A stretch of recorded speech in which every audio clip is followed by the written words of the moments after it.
Hello everyone, this is your friend Shinobi Nexus 2.0 and we are back new fanfic. What if Kakashi traveled back in time before the third Shinobi War Part 2? Despite that fact that he was getting used to his body, Kakashi made it a plan to get in early morning sessions before having to meet with his team from here on out. During this time, he would focus on becoming attuned to this body while also building up his stamina and balancing his chakra. Therefore, the first session consisted of running multiple katas and strength exercises with his weights. After which, he switched to sparring to build back the sharpness of his attacks and preferred style of combat. Kakashi still hadn't had a chance to practice against multiple enemies. Since creating multiple clones to spar with was a waste of chakra so early in the morning and not something he could maintain for long, his ninkin were the next best thing. That was he found himself weaving through the attacks of 8 dogs during the early morning hours, slowly improving the timing of his counterattacks. Knowing he had to get to his own team's training soon, Kakashi had halted practice to squeeze in some time to unwind with his pack. He had purchased some meat for his dogs to enjoy after training, and they were munching their treats happily all around him. He was also enjoying the meal while sitting on the back of Bull. Kakashi hadn't been able to sit on the back of Bull since he turned 15. He enjoyed the throwback to a simpler time, when he didn't have to worry about the fate of the world resting on his shoulder and watched his ninkin try to beg for more meat from Ue, who ate at a more sedated pace. You should head out soon if you don't want to be late, Pakun stated, not getting involved in the ruckus. I still need to get changed quickly, Kakashi sighed as he took in his dusty appearance. Minato-sensei wanted me to take it easy. If he finds out I was training early he'll go into lecture mode and I'm not really in the mood. There's no way you can make it back to your apartment and back on time, Pakun cautioned. Coming in late will worry him more than an early workout session. I've already planned for this, Kakashi replied as he took out a change of clothes from the backpack that was propped up next to Bull. I didn't just carry meals for you. He gave Bull a quick scratch behind the ears before jumping down from his back. He let out a whistle and his pack stood to attention and trotted over. Thanks everyone, I'll see you all again soon. Bring more meat. Urushi begged with a bark. You guys are going to bleed me dry, Kakashi chuckled fondly before dismissing them. He quickly changed his clothes and moved to pack his training weights. It was then that he sensed the familiar chakra of his sensei heading over. Confused, Kakashi closed the latch of the bag and turned to the direction his sensei was coming from. There you are. Minato-sensei announced his arrival. What are you doing all the way out here? Resigning himself to the lecture, Kakashi sighed before replying, minor training session. Did anything happen? Training? Why would you push yourself so quickly? Minato frowned. It was just some light exercise. Yesterday I barely sparred with Rin and wanted to kick myself back into gear. I didn't overdo anything, Kakashi replied. Did anything happen? He repeated the ignored question. We have a mission, he stated, frown still on his face. You shouldn't have solo training sessions without clearing it with me because you know we may be assigned a mission, he added a reprimand. Since we have a mission, if anything, it's good I had a chance to loosen up before we head out, Kakashi dismissed his sensei's words. Moreover, it was his first chance to fight multiple enemies in this body, so it was more important than resting for a fake illness. We'll discuss this later. Hurry up and get ready, Minato sighed but let it go. I already told Obito and Rin. It's going to be a deployment at the support lines at the Land of Grass. Expected time of deployment, 1 month. Meet up at the gates in 30 minutes. Kakashi nodded but internally shuddered as Minato teleported away. The Land of Grass was where the Shinobi Bridge was in the battleground for many clashes with the ninja of the stone. In fact, as a Chunin growing up in times of war, he ended up fighting there often. He hated that land with a passion. He quickly packed, making sure to take a bunch of seals, as well as his fuinjutsu tools to make some more in case the mission extended. As he activated his security seals, he tried to rack his brain to remember a deployment to the Land of Grass at this time. He remembered a few short missions there as part of Team Minato, but nothing about a deployment. At this time in the war, His team was mostly stationed in the land of hot water to maintain the ground Konoha had gained from the aftermath of the fight between the Third Raikage and 10,000 Stone Shinobi. He didn't have time to change anything. Was getting sick from time travel enough to already start changing the timeline? The implications filled him with dread. He may not have had a huge impact on the war at this point in time as a Chunin, but his sensei sure did. Wherever his sensei was stationed, Minato was sure to have played a role in the way the war unfolded. He considered the date and tried to match it with his memories of events from his past. He remembered that it was around this time that Konoha's lines faced a major setback in the Land of Grass. A small task force of elite ninja had infiltrated their lines and caused devastating losses to Konoha before being eliminated by Orochimaru and a team of trackers who followed in pursuit after the attack. They succeeded, and despite the loss of the high-ranking stone ninja, the attack had damaged Konoha more. As for the developments in the Land of Hot Water, he didn't remember anything special around this date, and their deployment had been smooth, well as smooth as fighting a war could be. There were losses on both sides, but if Minato wasn't there, would Iwa gain the advantage? When he arrived at the gates, Rin was the only one there. He nodded at her in greeting and she replied with her own greeting before they fell in companionable silence. Kakashi was still considering the implications of the changes in the timeline while Rin was mentally preparing herself for the mission. Minato arrived with Obito in tow a few minutes later, and Kakashi wasn't sure if he picked him up specifically or if they met on their way here. Obito did manage to come on time on occasion for missions, always excited to prove himself. "Good morning, Rin-chan." Obito smiled, breaking away from Minato and running up to them. She gave a small laugh at his energy. "Good morning, Obito-kun. You guys ready?" Minato asked. "Yes, sensei," they chorused. Rin gripped her backpack tighter in determination. Obito gave him a fist bump and Kakashi just stood there stoically. "Be careful out there," one of the Anbu at the gate stated. The Anbu would usually just nod at the ninja heading out, but Minato was building up a reputation. During times of war, Chunin guards didn't cut it, another reminder to Kakashi about the state of the world that was waiting for him outside these gates. In a way, it was fortunate that he knew of the Fourth Shinobi War coming, as he had mentally prepped himself to go back to war. "Thank you, Anbu-san," Minato gave him a short bow. "We'll do our best. Let's head out." With a nod of acknowledgement from the Anbu, they bound off, Kakashi in the front with Rin and Obito flanking his sides a little bit to the back, while Minato stood behind them all to keep an eye on his team. This was their typical formation. On cue, Minato started to explain the mission as they ran forward. "Our mission will be to provide medical supplies to our main support camp," Minato explained. "I have the supplies sealed away. It will take us around 22 hours to get to camp, so I plan to arrive there in a day and a half. Once we arrive, Rin, you will join the medical team. Obito, you will join the camp guard. Kakashi and I will head out to the front lines. Kakashi, you will work with the rescue and evacuation team to get our injured back to camp. Is that clear? Why don't we get to fight?" Obito complained. "Whenever we are sent to the Land of Grass, we only end up on support teams while you go fight, sensei. We've fought at the front lines before.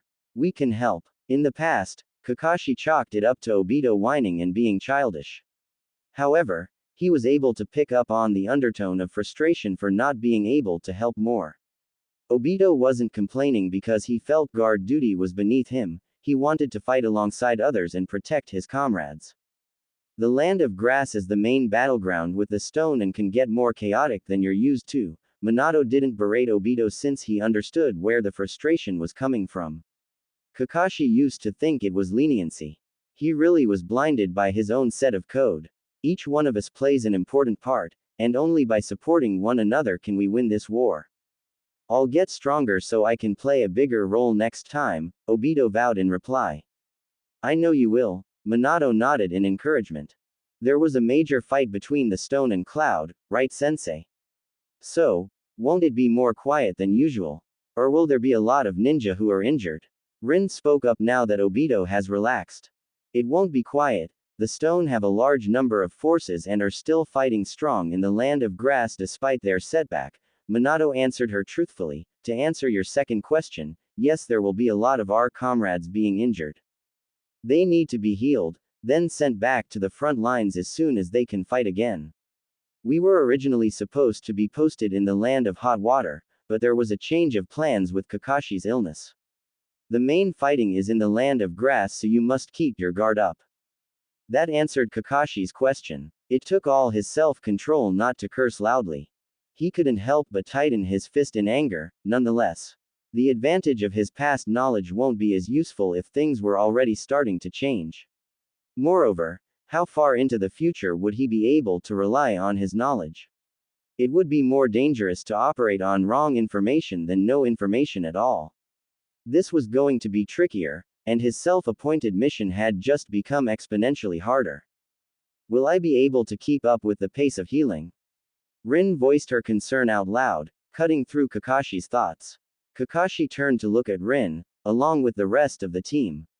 As Obito started reassuring her with his blinding faith in her, he saw Minato raise his eyebrows in surprise at the question. Focus on what you are able to do. Minato cut in Obito's rain of reassurances to provide targeted advice. Talk to Tsunade-sama and she can better direct your efforts to where you can have the most impact. Inform her of the techniques and procedures you can do comfortably and be honest about your chakra capacity. At this point in time, Tsunade had already developed her fear of blood and was never stationed at the front lines in the Third War, focusing on healing fellow ninja once others got the bleeding under control. Her fear of blood was a well-kept secret, and both Konoha and Iwa forces assumed she remained in the main camp as the ultimate form of defense. Her presence a large deterrent to attack attempts on the camp. Kakashi recalled that there was some speculation that having the Sannin operate as a team would be more effective, but Konoha ninja ultimately trusted the third strategy and didn't question it much. Also, while the stone had more ninja, Konoha had a better medical force due to Tsunade's efforts. Some figured it was too risky as Tsunade would become a prime target.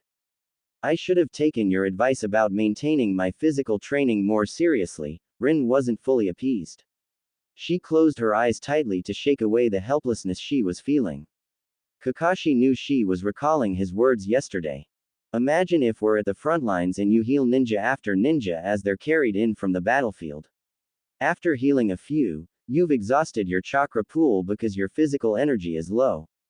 Then, Obito comes in, injured. You know the advanced technique to save his life, but you don't have the chakra to perform the procedure. Feeling responsible for her state of mind, Kakashi couldn't help but jump in before Obito could start giving empty platitudes once more. Obito meant well, but simply telling Rin that she's great is not what she needs to hear. You never know what scenario will unfold at the front lines, Kakashi stated, and she looked up to him, her eyes glistening with fear, but there was also a small light of hope. What we talked about yesterday, that's just one possible scenario. Talk yesterday, Minato mumbled quietly in confusion, but Kakashi ignored him and kept going. The advanced procedures you have learned may be the difference between life and death for a fellow Konoha ninja, he continued, his experience as Sakura's sensei coming forward. I only meant that you cannot neglect the physical side so you can heal for a longer period. If we're stationed at the main camp, after you deplete your chakra healing, don't just sit around dejectedly. Do some physical exercise and build your capacity. He was rewarded as her mouth slowly ticked upwards in a faint smile, replying with a quiet but determined affirmation. You suck at being encouraging, Obito groused despite Rin's uplift in mood. Say something more inspiring than, you need to train, Bakashi. Like what? Kakashi gave him an unimpressed half-lidded glance. You got this, you can do this, believe in yourself, you're a great medical ninja. Yay! Obito seemed excited that Kakashi was getting it, or so he thought. Those are just generic words. We're ninja, stupid cliches like that are meaningless, Kakashi stated coldly and Obito's face fell. Obito's expression reminded Kakashi of the times when he'd troll his genin team, filling him with a weird sense of nostalgia and loss in one go. You jerk, they're not meaningless. Obito pointed at him in outrage. Obito-kun, Rin jumped in placatingly, Kakashi-kun is right, I need to train. I'll also do what I can, but like he said I won't let my training go to waste. Don't let your efforts go to waste either, let's protect our comrades together, alright? Rin-chan, Obito's eyes got watery then smiled brightly, you're right, we got this. Obito couldn't help it and turned to Kakashi again, that's how you encourage someone. Learn something from Rin-chan. Kakashi just rolled his eyes and trained them forward again. Whatever gets the idea across, right, Kakashi-kun. Rin laughed softly, referencing his words again. Kakashi scoffed out loud. Minato and Obito were confused by the exchange, knowing that there was something they missed. Obito's heart twinged, feeling jealous and was about to lash out again, if Kakashi hadn't intervened. Nay, sensei, if we were scheduled to leave to the land of hot water, who was sent in our place? He hoped it was someone that would be able to hold up the vacancy his sensei was leaving behind. Worried? You don't need to be. We switched stations with Orochimaru-sama and a team of 3 Chunin. Minato replied. At the mention of the Sannin, Kakashi relaxed, finding it ironic that any mention of the snake Sannin would bring about any feeling other than dread. He knew that Orochimaru would be more than up for any challenge his sensei may have tackled in the past. I'm not worried, he felt the need to add despite his feelings. Minato just chuckled but left it at that. He knew his sensei thought Kakashi was concerned that his illness may lead to unfortunate events that would be traced back to him. If something were to happen in the land of hot water that could have been avoided with Minato being there, his younger self would have blamed himself for his weakness. He would also be worried that the villagers would blame him too, looking for any excuse to point out the flaws of the traitor's son. Compared to his worry about changing the timeline towards a trajectory that led to Konoha's loss, his younger self's concerns were negligible. The remainder of the time they moved forward was uneventful. Rin and Obito chatted while Minato would pitch in a thought or two every now and then. As night started creeping, Minato signaled for them to stop and set up camp. Kakashi, sleeping bags. Obito, fire. Rin, perimeter with me. Minato always asked a different student to set the wards with him to ensure that they all knew how to set up a safe location. As Kakashi started unrolling the sleeping bag, he internally bemoaned the fact that he couldn't get his comrades to do the heavy lifting of camp setup while he lazed around with a book. It's been a while since he wasn't a team leader. All done, you two? Minato asked as he and Rin joined them after a few minutes. Yup. Obito chirped and gave him a thumbs up as they sat around the fire. Minato opened his backpack and took out sandwiches and passed them along, before taking out a bag with skewered meat and started to cook it over the fire. Might as well enjoy some rich food before we're stuck with war rations, he smiled. You're the best, sensei. Obito got excited at the sight of the meat. Thanks, sensei. Rin moved to help him set up the skewers on the campfire properly. Sensei, you said the front lines at the land of grass are intense even with the third Raikage's stand in the land of hot water. Obito brought the topic back, wouldn't a loss that big make the stone ninja need to recover or something?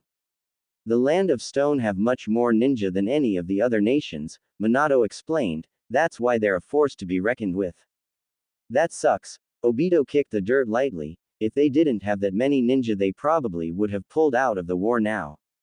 Actually, it was lucky for Konoha in this instance, Kakashi spoke up, if they didn't have the numbers then they wouldn't have sent a force to the north and there wouldn't have been a stalemate between the stone and cloud. What do you mean? Obito was confused. Rin also shared similar sentiments. Konoha is geographically located in the middle of all the nations, and they all want to defeat us, Kakashi explained, therefore, our forces are the most spread out as we have to defend our land from all sides. The battle between the Stone and Cloud Ninja was the meeting of their forces as they each tried to find a way to enter the land of fire from the north. They kind of took each other out, for the time being at any rate. It would have been tough for Konoha to defend against either battalion if they made their way closer to our lands without meeting. We're lucky that they decided to attack at the same time and ended up fighting each other. That seems to be an oversight from the first Hokage and Uchiha Madara, Rin commented, taking a cooked skewer of meat from the fire. Maybe it would have been better to have established Konoha somewhere on the corners of the continent. During the time of the warring clans, the land of fire was where the Senju and Uchiha have made a home, Minato shook his head. Also, their vision was to create peace, and influence other lands towards the same, so having a central location made sense from their perspective. We were also much stronger, so they probably weren't that worried. Obito pipped up. The Uchiha elders are always telling us that when Konoha was founded, the other nations feared Konoha because it was the collection of some of the strongest clans. It's that strength that has made Konoha a target, Kakashi told him. They don't want Konoha to get too strong and control them. So instead of making peace, they decided to attack Konoha and bring our manpower down. We won't let them, Obito stated determinedly. Right now, Konoha is at a disadvantage in the war. Kakashi burst his bubble. The stone are targeting us with large numbers, the cloud has specialized strike teams that can carry out critical operations, and the mist are growing in strength. It's good that the sand are still licking their wounds from the Second War and are focusing on recuperating their forces, only expending energy on defense. If the stone's strength is numbers, the cloud's special operations, what's ours? Rin asked. Two things, Minato answered, teamwork and elite ninja. Elite. Obito gave his sensei a weird look. You said it yourself, Konoha is a collection of some of the oldest and strongest clans in ninja history, Minato explained. As such, Konoha produces the largest number of most naturally gifted ninja. This is not just from the major clans. The bar of excellence is higher in Konoha than other nations, and we have the largest number of S-ranked ninja. I'll admit that the Cloud are trying to build a similar approach and have numerous formidable ninja. Anyway, for the stone, their approach is that even the strongest ninja will fall to a large army. It's working. While they lost 10,000 ninja, they still killed the third Raikage. The stone currently have the largest advantage in the war. Instead of Obito and Rin getting discouraged at the thought, they seem to get more determined. We'll show them the strength of Konoha. I'm the future Hokage after all, I'll get stronger and push them back. If I have to fight 100 ninja, I'll win. Also, if you think long term, if the stone lose the war they'll have the worst situation economically, Kakashi added. What do you mean? Minato was interested in the train of thought. Well, the entire reason this war started is because other lands are starting to build ninja corps. If lands don't have to commission ninja from the major villages for missions, the demand for low-ranked missions will go down. However, even if small villages build their ninja force, they will be faced with situations that require high-caliber talent. When that happens, their choices are Konoha and the Cloud, and Konoha is closer to most lands. The central location that is our disadvantage in times of war is our strength in times of peace. Kakashi shared his thoughts. It was what happened in the future. After the war, Konoha grew its might, and bank, once more. I haven't thought about it that way, Minato was intrigued. I guess that's what makes Konoha another tempting target. With Konoha out of the way, they can make more money. Which is why it's imperative that when peace treaties are made, there are terms that help create balance so that it doesn't get to that point. Kakashi nodded. Konoha wasn't founded to be rich, it was founded so that children around the world can grow up away from battlefields. If anything, we're farther from that vision than during the warring clans era. The villages are sending fresh genin to the front lines. We can handle it, I'm not scared, Obito announced. We'll do our part to bring peace, Rin smiled in reply to Obito's statement. Minato gave them both an encouraging nod. Only Kakashi noticed that it was forced. As a sensei, he could only imagine how troubled Minato was that his students were being sent to the front lines. Kakashi felt that was his cue to leave and stood up. I'm going to sleep, wake me up when it's my watch. Already. Rin seemed concerned. Kakashi didn't answer her and just kept walking away from them. He quickly grabbed his hygienics kits from his bag and went behind the trees to get ready for sleep. Kakashi could hear them continuing their discussion and grimaced. Their words and energy rubbed Kakashi the wrong way. They died. They didn't know that, but they died so young. After the Third War, the Kyuubi attack and the Uchiha massacre, peace was fragile, but all the ninja worked hard to ensure that Konoha remains strong to avoid another war. Kakashi himself was flung into S-ranked mission after S-ranked mission, eliminating threats left and right. In fact, he amassed the largest number of S-ranked missions completed after the legendary Sannin by the time he was 20. Seeing the future generation grow up having retained their innocence was well worth it. Part of him wished that he could have had a similar childhood, but there was no time to dwell on wishes. This was the lot he drew in life, to be born into the longest war in shinobi history as a genius, and he had made his peace with it. But hearing his team talk about bringing peace, knowing they never lived to see it, was hard to bear. He vowed to make the first Hokage's vision a reality again and save as many lives as possible, for the sake of his comrades and the future children of Konoha. Morning came without any incidents, and they headed off again, planning to make it to the main camp by midday. Unfortunately, life had other plans.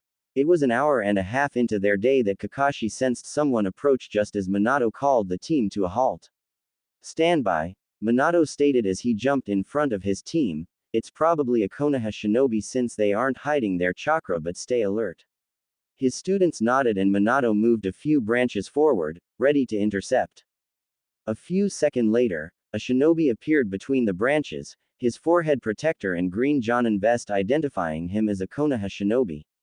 The man was bulky and spotted short messy brown hair.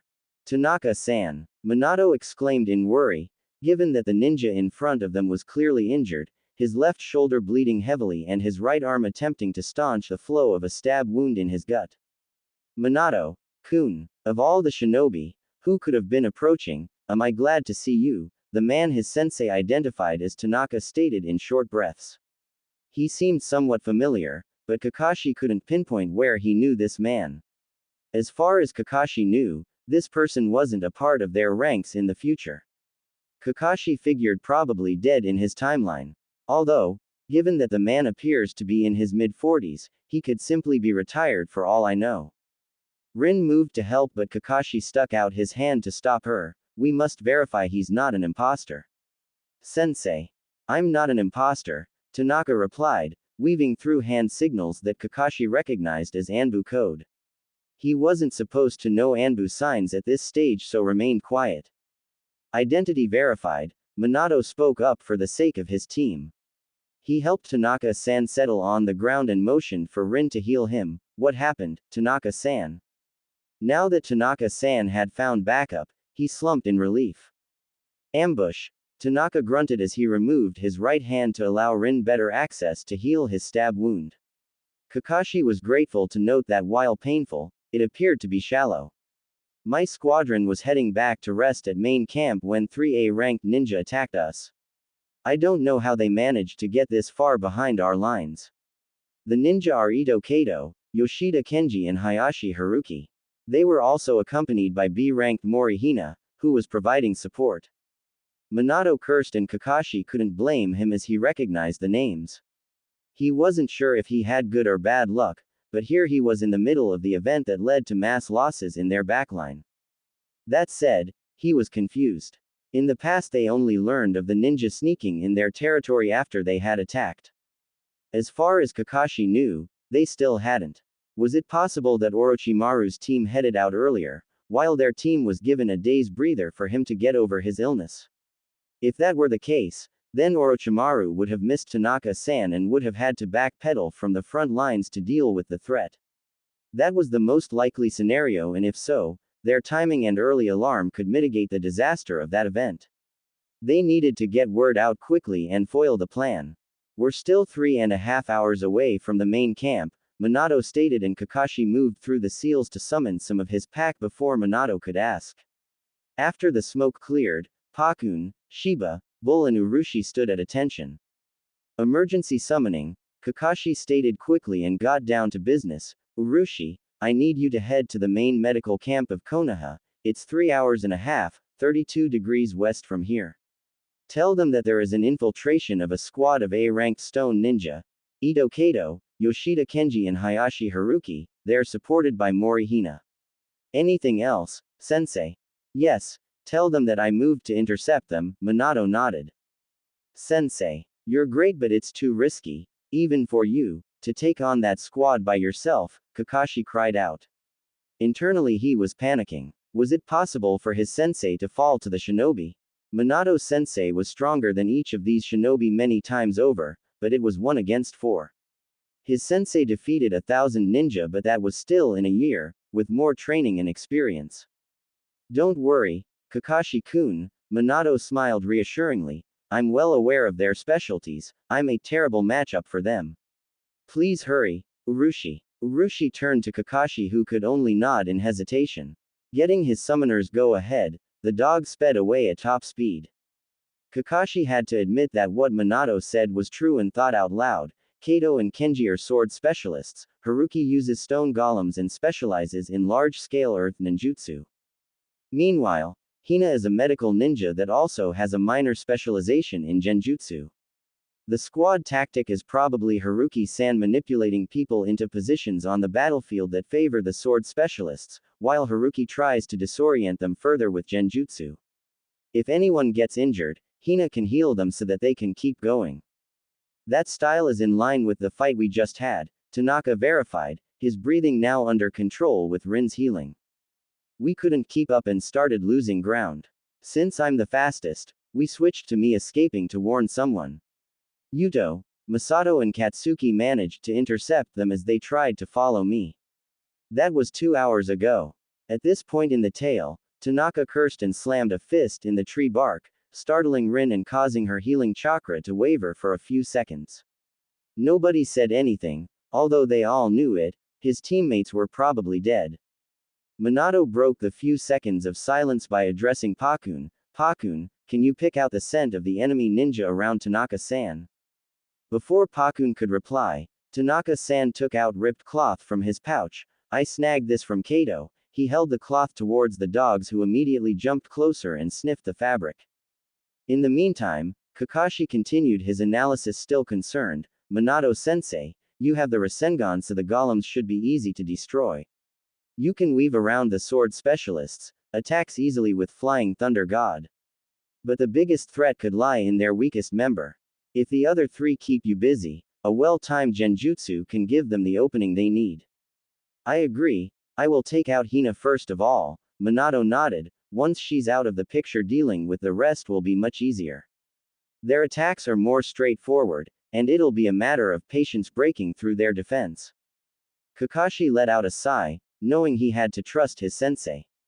Pakun, Shiba, if you memorize the scent, can you start heading in that direction and try to pick it up? Once you pick up the scent, have one of you head back to grab Minato instead of howling, then follow the other scent. The element of surprise will be critical, Kakashi commanded and pointed to the direction Tanaka-san came from. Roger, Pakun and Shiba replied before jumping in that direction.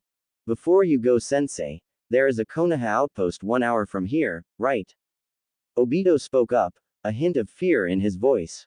Despite his optimism, even Obito could see that the situation was risky even for someone as strong as his sensei. Why don't we get you some backup first, Minato-sensei? I know that if we try to support you, we'll just get in your way. Still, even if you are a good matchup, these are 3A ranked ninja. You could seriously die. Obito's hint of concern devolved into panic at the end. No time, Minato explained and ruffled Obito's hair to reassure him, Tanaka-san's teammates may be alive. On the other hand, if they've already been defeated, the stone ninja would probably start attacking some of the other outposts to do as much damage now that Tanaka-san has fled and sounded the alarm. The far back outposts from Tanaka-san's direction don't have high defense and are small communication and resupplying stations. They'll be slaughtered. I won't sit back as our fellow ninja are in danger if I can do something to stop it. Have some faith in your sensei. Also, I'm sure the guys gave those bastards a good fight, Tanaka-san spoke up resolutely. They won't be in top condition. Don't worry, kid, Minato-kun won't lose to them. You better not, sensei, Kakashi cautioned. Part of him wanted to help his sensei. Obito said they'd be a liability but not a Kakashi with the experience of numerous S-ranked missions under his belt. Yet, at the same time, he couldn't leave Obito and Rin if there was a breach in their defenses. As far as he recalled, the breach was just these 4 ninjas. Then again, there could have been other breaches that were closed, and he hadn't heard about them. He couldn't risk the lives of Rin and Obito on that chance. Head to the outpost, Obito mentioned. Bull, keep them safe. If you smell anyone, take an alternative route as you make your way. Take care of each other. Minato jumped to a branch and gave his team one last look. He took out a scroll and threw it at Kakashi, who grabbed it easily. Those are the supplies. If I get delayed, make sure they get to Tsunade, they need them. Remember, teamwork is your strongest weapon. He waited until all three nodded before he jumped away, getting farther and farther away. Kakashi clenched his fists in annoyance and put away the scroll. Obito fidgeted with his goggles, and Rin clasped her hand together in worry. Tanaka-san was about to snap them out of it, but Kakashi beat him to it. Let's go. Obito, help me support Tanaka-san. Bull, lead the way, please. Leave it to me, Bull barked and bounded off. With Obito and Kakashi supporting Tanaka, and Rin in front following Bull, the team started to make their way to the smaller outpost. They were quiet, each consumed with staying alert in the case of another breach. Kakashi could feel the tension from Rin and Obito but knew nothing would reassure them other than hearing from their sensei at this point. He himself was struggling to maintain his worry. The chances of Minato dying to these ninja were very slim, but they weren't zero. Knowing what his sensei accomplished, the stakes were too high. They were around 13 minutes away from the outpost when Bull paused and let out a small bark. Foreign ninja, heading towards the outpost too. He's around 16 kilometers out and headed towards us. It's not Kato, but there is a faint scent of Kato. Bull informed them. Damn it, Tanaka cursed, that means he'll reach us in around 5 minutes. Does this mean Minato-sensei lost? Rin was concerned. No, too soon, Kakashi reassured her, and Rin nearly deflated in relief. They may have split up or somebody came out to kill Tanaka-san before he could sound the alarm. Most likely, they missed Minato-sensei and came from a different direction. That's great and all, but an A-ranked ninja is heading our way, Obito's cried out. What do we do? Rin, help Obito with Tanaka-san, Kakashi commanded. I'll delay him, you guys get to the outpost and bring backup. You may be a genius kid, but you can't delay an A-ranked ninja, Tanaka pointed out. I'll do it. With that wound you won't delay him long enough, Kakashi shook his head. He'll eliminate you and catch up. Same with Obito and Rin. I'm our best chance. I use sword techniques and am a lightning ninjutsu specialist. I'm the best matchup and the most experienced from those of us not injured. Obito and Rin wouldn't stand a chance. There must be another way, Rin exclaimed. Obito seemed to be struggling to find words but was biting his lips and shaking lightly. If we all fought him together, we'd all die. We can't protect you and Tanaka-san while also fight. We need the backup. Kakashi cut her off. He saw Obito about to pitch in and continued hastily. There's no time to argue, I need to set traps. The sooner you go the more time I can prepare. He grew impatient, knowing that every second they held this discussion was time he lost in setting up traps. If he was in his adult form, he could take out the threat easily. While they were A-ranked ninja, Kakashi had fought tougher opponents and lived. 1-to-1 fights were his specialty. In this younger body, however, he needed the element of surprise. If they were being chased by the other sword specialist, Kenji, Kakashi would be hard-pressed to keep up speed-wise. Haruki would be easier. He was a mid-range fighter specializing in large-scale earth ninjutsu. He remembered the 1,000 jutsu he copied and would be able to read the signs and anticipate his attacks. It was likely that Haruki fought from a distance because he was weaker in close combat. In this weaker body, a battle of wits is a better scenario than a physical one. Kakashi helped Rin support Tanaka-san, and once he was sure they got it, he addressed Bull. Bull, if anything, tell Pakun and Bisuke to give it to him. They'll know what I mean. Get them to the outpost safely, I'm counting on you. I got this, Bull barked and then jumped forward, the rest following suit. Obito looked back, and saw his teammate face the other direction. Obito could only think that his teammate's back was too small to face off against an A-ranked ninja. He couldn't shake the feeling that he was seeing his teammate alive for the last time. Rin's choked sob didn't help matters. Obito had liked Kakashi when they were kids and admired him. After Kakashi's father's death, Kakashi turned cold towards him, but Obito decided that we won't give up on trying to be his friend. He could tell Kakashi was hurting and wanted to help.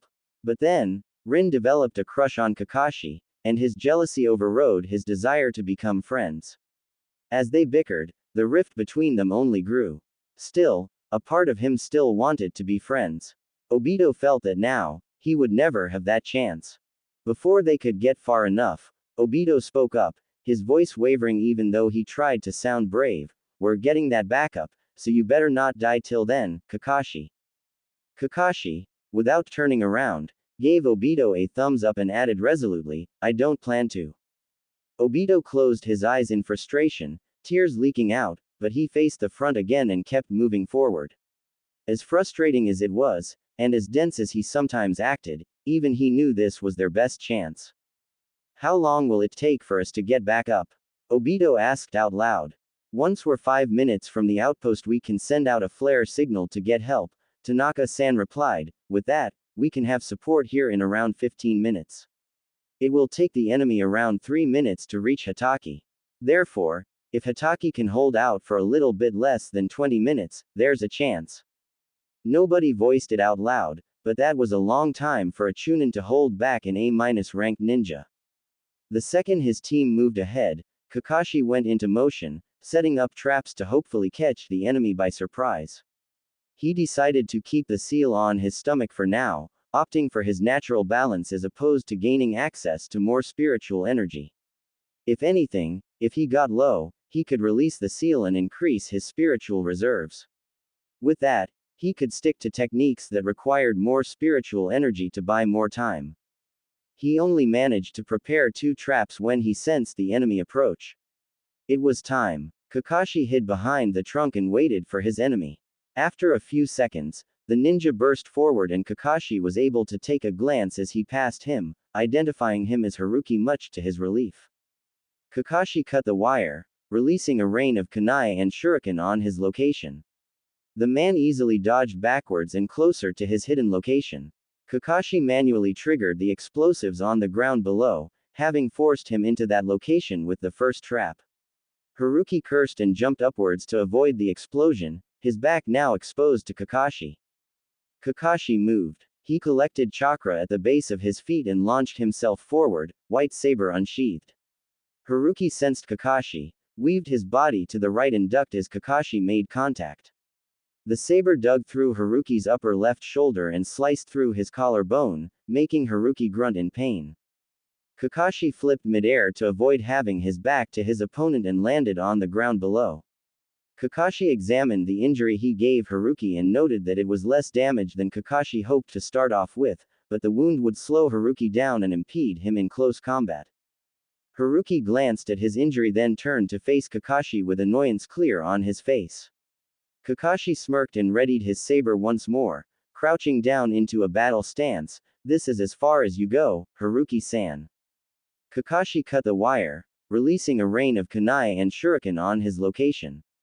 The man easily dodged backwards and closer to his hidden location. Kakashi manually triggered the explosives on the ground below, having forced him into that location with the first trap. Haruki cursed and jumped upwards to avoid the explosion, his back now exposed to Kakashi. Kakashi moved. He collected chakra at the base of his feet and launched himself forward, white saber unsheathed. Haruki sensed Kakashi, weaved his body to the right and ducked as Kakashi made contact. The saber dug through Haruki's upper left shoulder and sliced through his collarbone, making Haruki grunt in pain. Kakashi flipped midair to avoid having his back to his opponent and landed on the ground below. Kakashi examined the injury he gave Haruki and noted that it was less damage than Kakashi hoped to start off with, but the wound would slow Haruki down and impede him in close combat. Haruki glanced at his injury then turned to face Kakashi with annoyance clear on his face. Kakashi smirked and readied his saber once more, crouching down into a battle stance. "This is as far as you go, Haruki-san." Haruki scoffed, gathered chakra in his feet and rushed at Kakashi, kunai out. Compared to the numerous enemies Kakashi had fought in his lifetime, he noted that his opponent had average speed levels. Right before Haruki attacked with a frontal attack, he let out a burst of speed to stand behind Kakashi and struck. Kakashi easily saw the attack and crouched, the kunai slicing through air, a few strands of hair floating above. Not giving his opponent time to move away, Kakashi followed with a sweep of his legs to knock him off balance.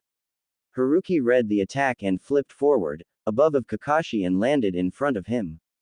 Kakashi slashed his saber forward, yet Haruki twisted and caught the saber with his kunai, metal and metal clanging loudly. Haruki immediately started to push his kunai hard against the saber. With the adult's superior physical strength, Kakashi was being pushed closer to the ground. Knowing he wouldn't win a contest of strength, Kakashi abruptly relaxed his grip as he twisted his body even lower to the ground and shifted to the side. The sudden lack of force caused Haruki to slightly lose his balance, and from his crouched position Kakashi took the opportunity to flip his grip on the saber and slice at Haruki's feet as he dashed away from his opponent. The saber met its mark, leaving a shallow cut on the man's calf. While not deep, Kakashi noted the glint of annoyance resurface in Haruki's eyes. Clearly, he didn't expect a fight and had tried to end it then and there. Conversely, Kakashi was analyzing his opponent's fighting habits before going in for the kill as his usual style. While he could easily read Haruki's taijutsu, his body was barely keeping up. He wouldn't be able to act carelessly. Knowing that, Kakashi unleashed his first jutsu to take note of how his opponent would react. Lightning Beast Tracking Fang, he called out, and a wolf of lightning streamed rapidly towards Haruki. Haruki dodged the attack by jumping over it at a faster speed and showing he could still kick into a higher gear if need be, although it seemed one-directional. That was, at least somewhat reassuring. Haruki ran through hand seals of his own, and Kakashi recognized the seals of the Earth Wave Jutsu, luckily one of the first Earth Jutsu he learned. Clearly, Haruki was still underestimating him, wanting to throw him off balance and then finish him off with another quick attack. As Haruki slammed his hands on the ground, Kakashi, in the memory of his past moniker, ran through the same seals faster, catching up to Haruki, and in tandem they called out, Earth Wave Jutsu. The two jutsu moved towards one another and collided, causing the earth to shake and an explosion of rubble chunks to rocket outwards. Haruki did not expect the same jutsu as a counter and was delayed in his escape as shock stilled his movements for a few seconds. Despite jumping backwards, his delayed reaction forced him to be caught in the collision and he had his hands raised to protect his face as the rubble struck him. Kakashi, aware of the impending collision, had immediately launched upwards onto a branch after he finished his seals. He struck at Haruki's left side. His saber connected but Haruki was already in motion, bringing his right hand to grasp Kakashi's hand to stop the momentum. The saber dug into Haruki's side but stopped before it could do serious damage. Haruki then used his left hand to elbow Kakashi on the head. Kakashi's hand was still stuck in Haruki's grip, and he couldn't dodge. The attack connected and Kakashi exploded in a shower of blue light. Electricity painfully coursed through Haruki, who cursed out loud. The real Kakashi jumped at the opportunity, kunai charged with lightning in hand and moving in to strike the finishing blow. He was centimeters away from connecting when he felt a rush of chakra gather around Haruki and Kakashi's kunai met a wall of hard stone. His charged kunai wasn't powerful enough to strike through the stone and clanged uselessly before flying upwards as Kakashi let go. Better to let the force unarm him than revibrate through his arm and injure him. Before he could counter, Kakashi felt a rush of air from his left and raised his left arm to guard his face, the right arm crossed behind his left to support against the incoming attack. A punch of hard rock slammed into Kakashi, sending him flying before crashing into the ground, the momentum dragging him along the earth. When Kakashi came to a halt, he grimaced in pain as he lugged himself into a battle stance once more, grateful that he had reinforced his guard with chakra. He was sure that his left arm would have been broken otherwise. Right now, it was heavily bruised and pulsed painfully, but still functional. Probably a fracture, he noted. In the clearing, where Haruki previously was, now stood a golem of stone, double the size of his adversary. The menacing behemoth stood proud in its muscular frame, with each segment of its body appearing to be made of boulders organically fused together. Kakashi noted that the torso twisted slightly, indicating agility despite its stony composition. The only part of Haruki Kakashi could make out was through the eye slits on the stone head, where Haruki's eyes looked back at him with a calculated gleam. I never would have thought I'd have to use this form against a child, Haruki's tone was thoughtful. A final gambit of defense, Kakashi cursed. Clearly, I won't be able to kill you and move on without a serious fight. You will die here, but take pride in getting me to fight seriously, child of Konoha. Those words of warning were all Kakashi was given before the massive golem rushed towards him. Kakashi braced himself and got into a defensive pose. Haruki jumped diagonally before the golem came crashing down onto Kakashi's spot. Kakashi heard the whistle of air from the force of the golem's descent and immediately dodged with a backflip. The golem crashed into the ground, sending debris flying, a few stones crashing into his frame. The golem used the momentum to rush towards Kakashi, who ducked under a right punch thrown his way. As Kakashi continued to dodge the attacks at the last second, he noted that this form of Haruki's was slower, but it covered more area. One hit from those would be devastating and Kakashi found himself barely edging away from attacks. Each missed attack let out a rush of air that whooshed around Kakashi, frame, a reminder that the slightest miscalculation would be devastating. Kakashi tried to create some distance, but just as Kakashi used some chakra to jump away, Haruki seemed to realize that he wouldn't catch Kakashi with frontal attacks and two more golems appeared. These golems were much smaller in size, a bit large than Kakashi's frame, but appeared to be built for speed.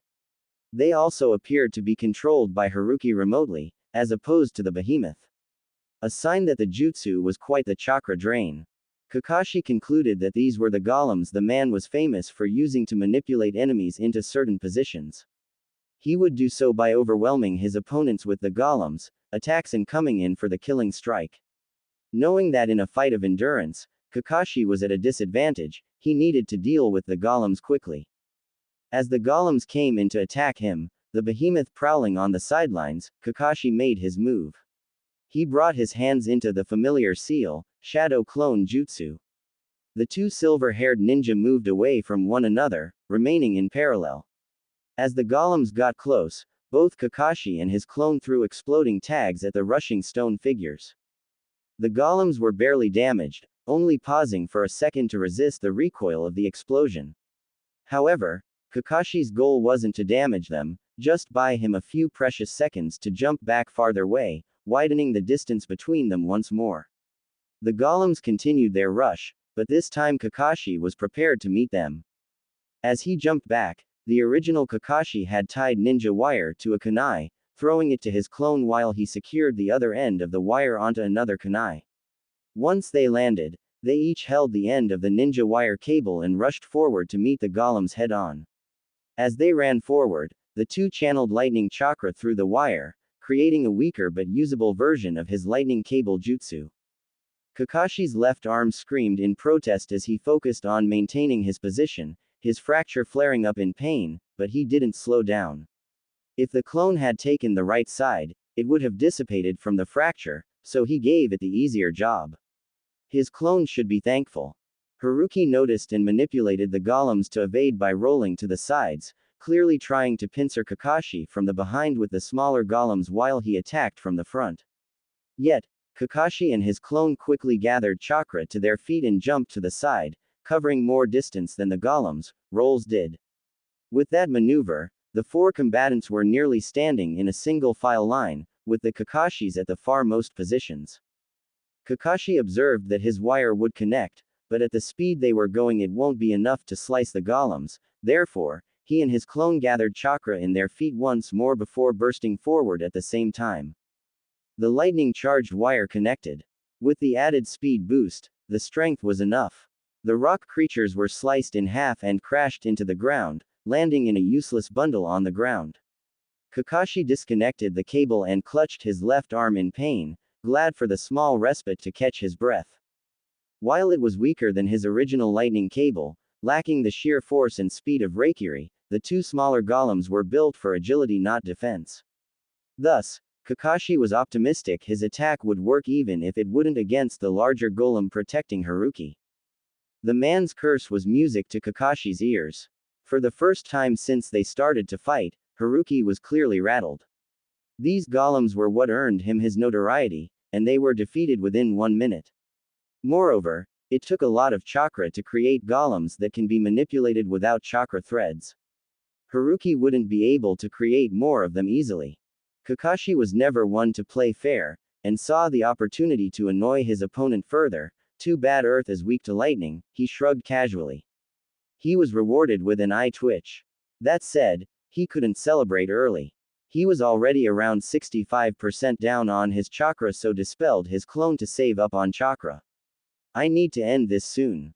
Haruki was already charging at him again, but unlike the beginning, Kakashi now had a plan. As he found himself dodging the behemoth once more, Kakashi discreetly removed the seal binding his spiritual energy, feeling his chakra reserves balance start to shift. He wouldn't face an imbalance issue because Kakashi was now going to spam his spiritual energy and aggravate Haruki even more than before. Let nobody say that driving your opponent mad in frustration was not a sound strategy. Lightning Senbon Jutsu, Kakashi manipulated his chakra into many lightning Senbon that fired in quick projectiles at his enemy. The Senbon struck the golem in the chest, but they didn't do much damage, barely cracking the armor. Although the Senbon lacked power, it meant that they relied heavily on spiritual energy, and Kakashi now had that in spades.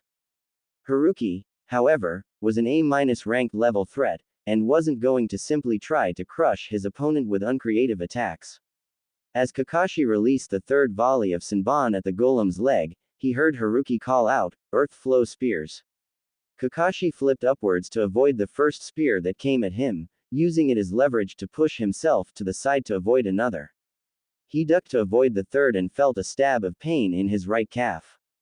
As another pillar came rushing towards him attempting to skewer him, Kakashi grabbed the top of the pillar stabbing his leg and used his hands to push himself into a handstand as the pillar crashed into the other one. Kakashi grunted in pain as the movement allowed him to break away from the pillar, but his leg was now bleeding profusely. He quickly jumped away again. The fact that Haruki was inside the golem and could cast jutsu without Kakashi being able to see the hand signs was frustrating. He would accuse the man of cheating if they weren't ninja. He was tempted to use the hidden mist jutsu to even the score but didn't want to tip Haruki off that he could use the water element. Haruki didn't give him a chance to dress the wound as he attacked him once more with pillars, and moved into attack in tandem with the pillars. As Kakashi ducked under the golem once more, he took out one of his custom energy absorption seals and slapped it on the stone. The seal was designed to absorb a continuously small amount of only spiritual energy, thus, wouldn't be noticed by the ninja early on unless he was a sensor ninja. Now it was just a matter of time. It was sheer adrenaline allowing Kakashi to still dodge and ignore the pain in his leg, still launching wave of Senbon after wave at his adversary. Between dodging pillars and waves of earth, as well as the towering golem, Kakashi managed to add another seal to the back of Haruki to speed the process along. Haruki wasn't idle either. The stone ninja had managed to nick him in various places, leading to multiple shallow wounds, worst of which was a small gash on his side. Frustratingly, these were all injuries he could have avoided. He saw the attacks but simply couldn't get his body to move fast enough to react in time. "You're getting desperate, you brat," Haruki scoffed as he batted away another volley. Kakashi internally smirked. He had respected that Haruki wasn't the garrulous type of fighter, not giving anything away as they traded blows. If he had decided to speak up mid-attack, it meant that he truly did believe he had won and had grown overconfident. To play up the part, Kakashi replied boastfully, "You never know unless you try," and released yet another wave of lightning Senbon at the golem. The golem was now littered with small scratches from the Senbon attacked, but none had penetrated deep enough.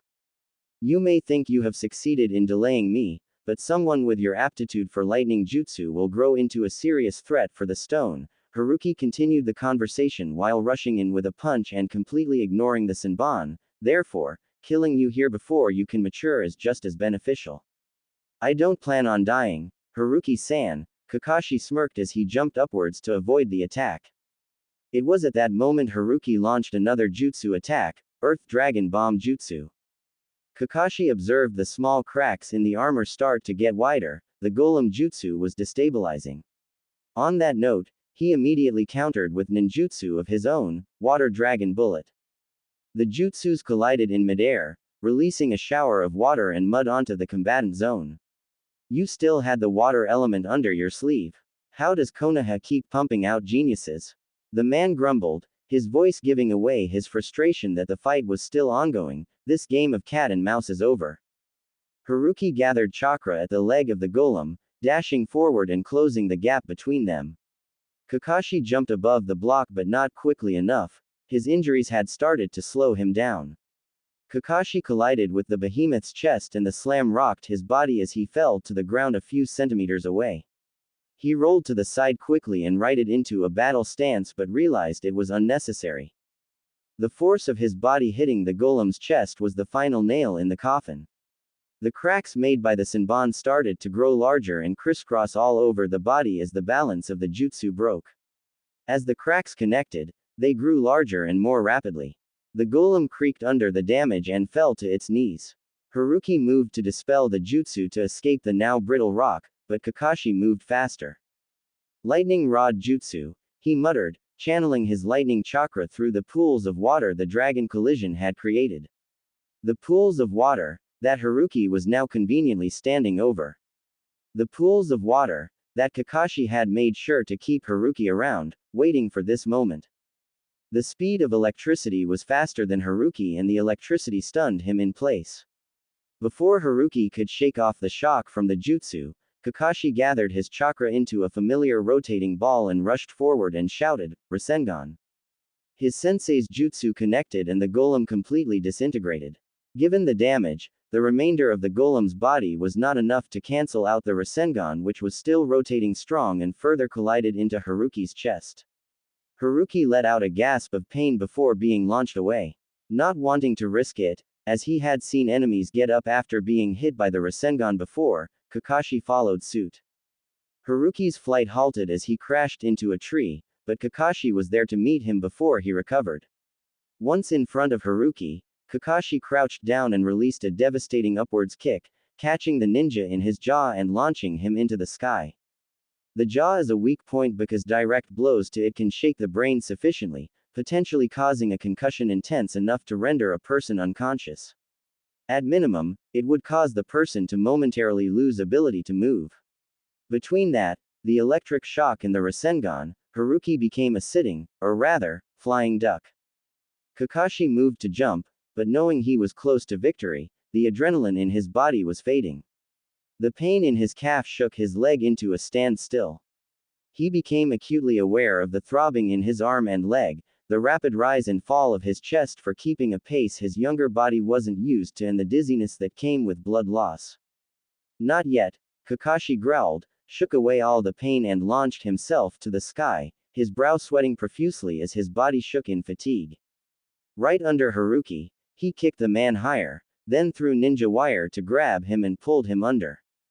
Now above him, Kakashi unsheathed his saber, and slashed him across the chest, right through where the Rasengan met its mark. Not done yet, Kakashi twisted in the air, and kicked the man in the head, sending him crashing into the earth below. His saber still out, Kakashi rolled downwards to gain more momentum, gaining speed with each flip. Once close, he righted himself and struck down with the chakra-charged saber, burying it into his enemy's back and through his heart. Haruki's body spasmed briefly then lay still.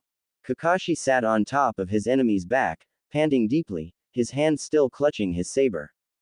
Black spots danced in his vision as his brain finally processed the blood loss, fatigue, and pain. It wasn't chakra exhaustion at least, that was the only reason he was still awake, but his body was at its limit. Knowing it was a bad idea to lose consciousness without knowing if any other enemy were close by, Kakashi tried to fight the darkness. To no avail, he finally slumped forward on top of Haruki, his head resting on the saber still stuck inside his enemy's body. I hope Rin and Obito arrive with backup before I bleed out. CWC. Kakashi's consciousness started to return, and he blinked a few times to clear his vision and gazed upon a wooden ceiling. Before he could process anything else, he heard Rin's voice from his right. Kakashi-kun. Her voice was a mixture of relief and worry in one. She had noticed he was awake and Kakashi heard the scrapping of a chair being pushed back as Rin stood up. How are you feeling? He turned to face her and saw Obito also standing next to her, face etched in worry as well. He didn't see his sensei and his stomach flip-flopped. Minato-sensei, he asked instead, his voice a bit raspy. I'm right here, Kakashi-kun. Minato's voice came from the left and he turned to face his sensei, relief washing over him. Thank Konoha, Kakashi muttered in relief and moved to get up.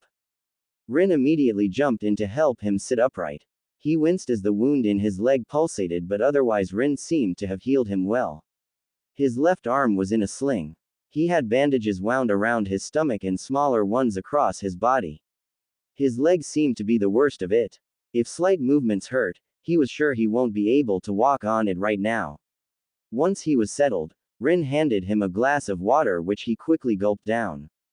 I think that's my line. Minato chuckled once he was sure Kakashi was fine. When I noticed Haruki was missing and his trail led back to this outpost, he let the statement hang in the air, implication clear. Now you know how we felt when you went to chase 3A rank ninja, Kakashi grumbled in annoyance. Minato chuckled in reply but stopped when Obito burst out in anger. It's not funny, he exclaimed, his hands balled into fists. Rin and I thought you died. When we found you, you weren't moving, you were as still as a statue and pale as a ghost. And we still didn't hear anything from Minato-sensei.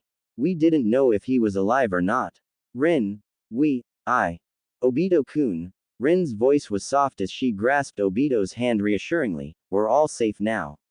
That's what matters. No, Obito was still enraged, and tears started falling down his face. This is crazy. Obito-kun. Minato walked over and kneeled in front of his student, hands on his shoulders in comfort. What our team faced was definitely crazy, as you put it. Unfortunately, sometimes we find ourselves in crazy situations. We're ninja. The best thing you can do is pick yourself up, learn from them and be grateful that your comrades made it out alive. I know you must have been terrified, and I'm proud of all of you. Maybe Rin and Kakashi, I couldn't do anything, Obito muttered, I was useless. That's not true, Rin pipped in. When we asked for backup and Itame-san was hesitant, thinking that the safest option was to hang back and reinforce our defenses here, I was devastated. I couldn't speak. But you immediately ripped him a new one. Your words inspired him to coordinate backup. It wasn't needed anyway, Obito scoffed with a dismissive wave of his hand. Kakashi already killed Haruki by the time we arrived. I was bleeding out quite badly if I recall. Kakashi spoke up. My last thought before I drifted into unconsciousness was hoping that you and Rin would bring backup before I bled out. Maybe it wasn't as dire as I recall and maybe I would have survived until Itama-san was it, realized that the fight was over and sent help. Anyway, I'm glad that I was right to trust you two to get backup. Kakashi. Obito was clearly stunned by his teammates' reassurance. Besides, Kakashi continued, it was luck that kept me alive. I could read his attacks, but my body couldn't keep up. Here Kakashi gripped the sheets in frustration. I got lucky, any of his attacks could have fatally injured me. I almost died a bunch of times. I seriously needed that backup, probably in 9 out of 10 possible scenarios during that fight. He overplayed the odds a bit as it was more of an even match, but his team didn't need to know that. Thanks, Obito smiled hesitantly. He then removed his hand from Rin's grip, stepped away from his sensei and wiped away his tears with his arm. He buried his face in his elbow as he composed himself. After a few moments, Obito took a deep breath and brought his hand down, giving them all a smile. Minato, now reassured Obito was all right, ruffled his hair before standing up. You're truly learning the art of encouragement, Kakashi-kun, Rin teased, and he gave her an unamused roll of his eyes. That said though, it wasn't just luck, Kakashi-kun. Minato turned back to Kakashi, you're selling yourself too short. It still takes great skill to fight against someone of Haruki's caliber. Luck may have factored into it, but it was also your technique. I examined Haruki's body before sealing him away. Rei-san said you beat him up quite badly. Well, she used more colorful language but anyway. That was a nice Rasengan, he gave his student a thumbs up at that. It's not enough, Kakashi shook his head. There were so many things he needed to accomplish, he couldn't afford to die here. I started to focus on my physical training recently, I even purchased a set of weights. But it took me too long to realize that gap in my skills. I have to get faster so I can keep up. I won't be as helpless next time. Kakashi, you beat an A- ranked ninja. Stop being such a bummer, Obito complained. If it wasn't for the element of surprise, him underestimating me in the beginning, my lightning countering his earth element and sheer dumb luck, it would have ended differently, Kakashi muttered. Sure, from his team's perspective it was quite an achievement. He wasn't 11 though. How did you defeat him anyway?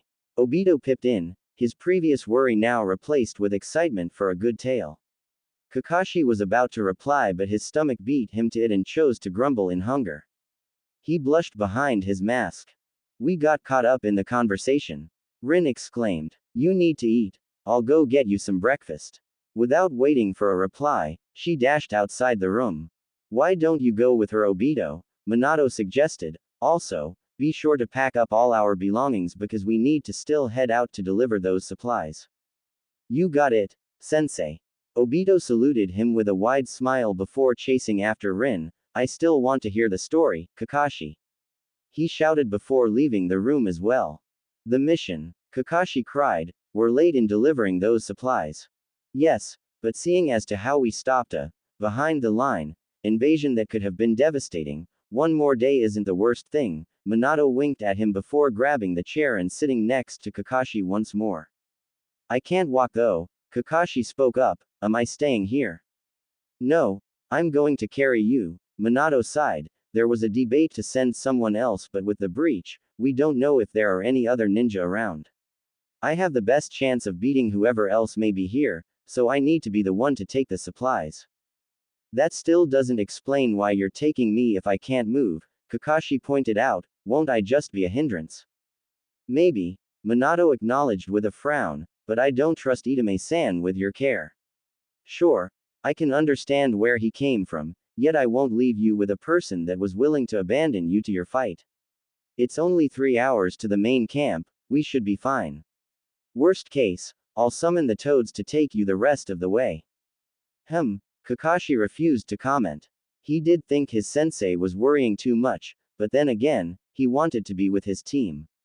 Moreover, his sensei had no way of knowing that it was only those 4 ninja if history was still mostly on its set course. One more thing, Minato added, we're not telling people you defeated Haruki-san. Makes sense, Kakashi shrugged, that will immediately put a target on my back, and as I've said, I have a lot more to improve on before I can handle a ranked ninja without having Lady Luck on my side. Yee. Yay, that's true, Minato blinked in shock. Well honestly I expected some pushback. Why? Kakashi decided to probe before he said anything. Well, you know, Minato looked uncomfortable. I don't.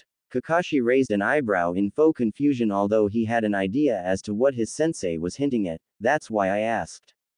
I thought you'd be upset that a chance to prove yourself was taken from you, Minato spoke slowly and was clearly choosing his words carefully. Kakashi understood the undertone, his younger self would have seen this as a major step in redeeming his clan's honor. I guess, Kakashi titled his head as if pondering, to be honest, I was just focused on buying Rin and Obito enough time to escape. I'm so proud of you, you know, Minato smiled, well, part proud and part wanting to reprimand you for being so careless. I didn't have a choice, it was either me or all of us. Kakashi's voice went low as he stared his sensei in the eyes to convey seriousness. This was a chance to set a new tone for his personality and he would take it. It was tiring being so despondent all the time. I didn't think I'd survive. I resigned myself to that when I sent Rin and Obito on their way. I know, Minato sighed as he sat next to Kakashi on the side of the bed, extended his arm around his student's shoulder and comforted him with a half hug. Kakashi felt Minato squeeze his shoulder in support and relaxed. I'm sorry I couldn't be there. You don't need to apologize, sensei. You can't always be there. Kakashi shook his head in disagreement, besides, it was peaceful in a way. Even if I had died, Obito and Rin were safe and somehow that was enough for me. There was also regret for not reaching my goals. I don't know, it's weird. Kakashi crossed his arms and sighed. Internally, he was proud of his performance. Maybe a career in the movie industry wouldn't be amiss as a backup plan. You had quite the near-death experience, so it's normal to be confused about how you're feeling. It will take you a while to sort out through your emotions and epiphanies, Minato reassured him. I'll be here to talk once you've had some time to mull over your thoughts. Thanks, I guess. Don't worry though, one thing I know for sure is that I'm going to get stronger, Kakashi told his sensei. I don't plan on dying anytime soon. Of that I have no doubt, Minato chuckled. I know I'm not often involved in your training as I keep getting sent to the front lines, but if you ever need any guidance, I will. Kakashi nodded with a soft smile. Speaking of which, Minato stood up again and rummaged for something in his pouch and took out one of Kakashi's spiritual energy custom seals. The backup team found this seal and I recognized the ink coming from Kurikawa's sealing arts. I never saw this seal for sale before. Did you make it? Kakashi cursed internally. He wanted to keep his skills in the sealing art hidden for now. He can't grow leaps and bound across all ninja arts. He wanted to focus on ninjutsu so he could use more of the jutsu he knew and was planning on revealing his ability to channel the fire element next. It wouldn't be believable to have leveled up Fuinjutsu to A rank level and have learned a fourth element in such a short amount of time. More and more things were outside of his control than he had hoped. Oh well, it's not like I use a lot of fire jutsu anyway. Yay. I was learning about chakra absorption seals and was trying to separate the matrices into functional seals by themselves, Kakashi explained, another example of how lucky I was to have had them on me. No wonder you were interested in my sealing scroll the other day. You should have said something, I would have taught you. Anyway, you used the seal to imbalance the golems. Minato's excitement rose once he verified that his student had created the seal. Haruki had a final gambit of defense that was a towering golem, so I used it on that. Kakashi nodded, the smaller golem's eye cut in half. Minato filled in, I went back to examine the scene once, I was sure you'd be alright. I don't recall you having a jutsu that could do that though. It wasn't a jutsu, Kakashi elaborated, I created a shadow clone, tied ninja wire between two wires and ran lightning through them. At the last moment I also added a burst of speed that gave additional strength to manage the feat. Minato whistled in appreciation, that's really creative. I'm trying to create a similar jutsu, so I had it in the back of mind. Kakashi rubbed the back of his head nervously, I took it from there and improvised. Minato was about to reply but was cut off by Rin coming in carrying a tray. Kakashi-kun, I managed to get you some eggplants. Her face flushed with excitement, Obito right behind her. Thanks, Kakashi nodded in gratitude as she handed him the tray. He took in the aroma of eggplants and was excited to dig in. Eat and then get freshened up, we're heading out in 45 minutes, Minato commanded. When his three students replied in unison, Kakashi saw Minato's eye thrill in relief. Being a sensei, he knew it was adorable when students would reply together in one beat, it used to warm his heart. His sensei was probably grateful that all three were alive and well to do so. I need to finalize a few things with Itame-san, so we'll meet at the outpost gates, Minato continued. Before he left, Minato caught his eye and gave him a nod. Kakashi got the message and knew that their conversation wasn't over. He nodded back and then busied himself with eating while listening to Obito and Rin's chatter. While part of him wanted to brainstorm over how to move forward with the reveal of his sealing knowledge, he decided to simply appreciate being in the moment with his teammates and relaxed. There was time before Minato-sensei would be free enough to have a full-blown conversation. When that happened, he would begin executing his plan to change the past. Memories churned in Kakashi's head as their team finally made it to the reinforced wooden outer wall of Konoha's main camp. They had passed a few patrol rotations who were relieved to know that the threat had been eliminated. The four-story wooden towers lined the outer wall, a roof of wood covered by foliage providing shelter and camouflage from above. Kakashi could spot some ninja peering into the landscape with binoculars between the greenery and sense the chakra barrier providing protection around the perimeter.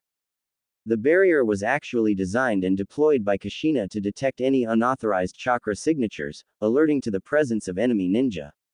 The ninja tasked to upkeep the barrier were sensory ninja who would update the wards whenever young ninja were newly deployed, older ninja died or others went rogue.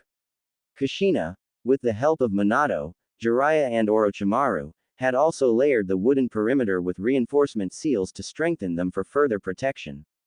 Of course, that was not the only protection, as there were many traps and defensive parameters laid out around the area. Moreover, there was a constant rotation of patrols, which was Obito's assignment for this deployment. Kakashi had been assigned patrol duty numerous times in his early Chunin days. Given how fast he had developed his skills, that didn't last long, and he was assigned more dangerous missions. Things seem quiet. Minato struck a conversation with the team manning the gate. The captain, whose eyes were nearly pupilless and white, rolled them at him. Ever since you've sent the warning message, we've doubled our patrols, and everybody is on edge. It is distinctly not quiet, Minato, he grunted in annoyance. Minato laughed nervously, and Kakashi winced as the movement caused his leg to shift again. You say it like it's my fault. Don't stab the messenger, Ren. You always give me nothing but trouble, Ren groused, but his voice lost its harsh tone. Minato knew the Hyuga was referencing them crossing paths on a mission a few years back. Ren and his team had successfully completed their mission and were looking forward to heading back to Konoha. Minato and his team had arrived moments later, requesting their help. Newly surfaced intel required them to have some backup for a successful infiltration. The Byakugan made the mission much easier as well. They succeeded with no issues, but Ren had held that situation against him jokingly for years. Anyway, Captain Sarutobi is waiting to debrief you and discuss strategies for next steps. I'll go right there, just as soon as I drop off my student at the medical cabin, Minato nodded.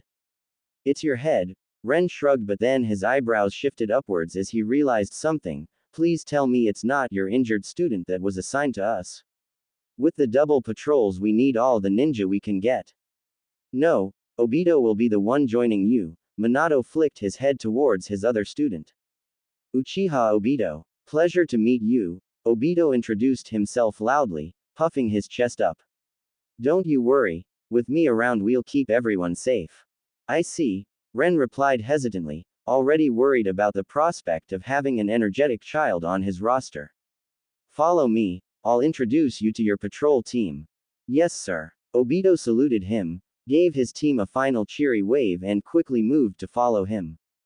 Good luck to the patrol team, Kakashi muttered, and Rin giggled in response. Minato sighed but refrained from commenting and just gestured for Rin to follow him. Come along, we'll go to the medical cabin together. The team entered the camp, and it was just as Kakashi remembered, as if plucked from a childhood memory and dumped into the world as is. The outpost was packed with tents where various ninja could be seen lounging in groups outside. The smell of ramen and noodles penetrated their noses as the cacophony of conversations accompanied them. Many were engaged in light-hearted conversation, small talk and humorous stories to bring a semblance of normalcy to their war-driven reality. Some of the ninja glanced over in curiosity as they passed by. Once they recognized Minato, they erupted in urgent whispers. His sensei's reputation was large even now and only growing. We knew you'd stop them, Namikaze-san. A young ninja exclaimed loudly as they walked by. I wasn't going to let them get away with their plans, Minato nodded in reply. Emboldened by the first cheer and Minato's reply, others started to share similar sentiments, until they joined together in a celebratory cheer. Rin seemed uncomfortable by the attention and walked closer to her sensei. Obito is going to be annoyed when he knows he missed a hero's welcome, even if it is for sensei. The cheers accompanied them as they walked towards the center of the outpost. The tents were slowly replaced by stalls and smaller wooden buildings.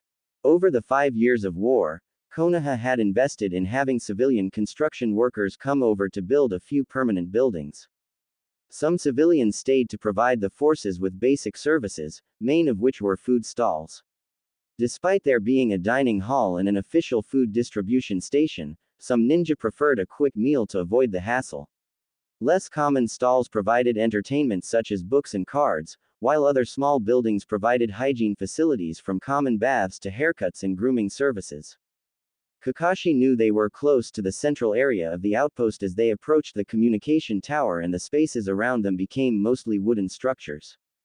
Despite the outpost growing into a small economy of its own, the majority of the forces slept in tents. It was only the communal spaces that were changed to basic wooden structures.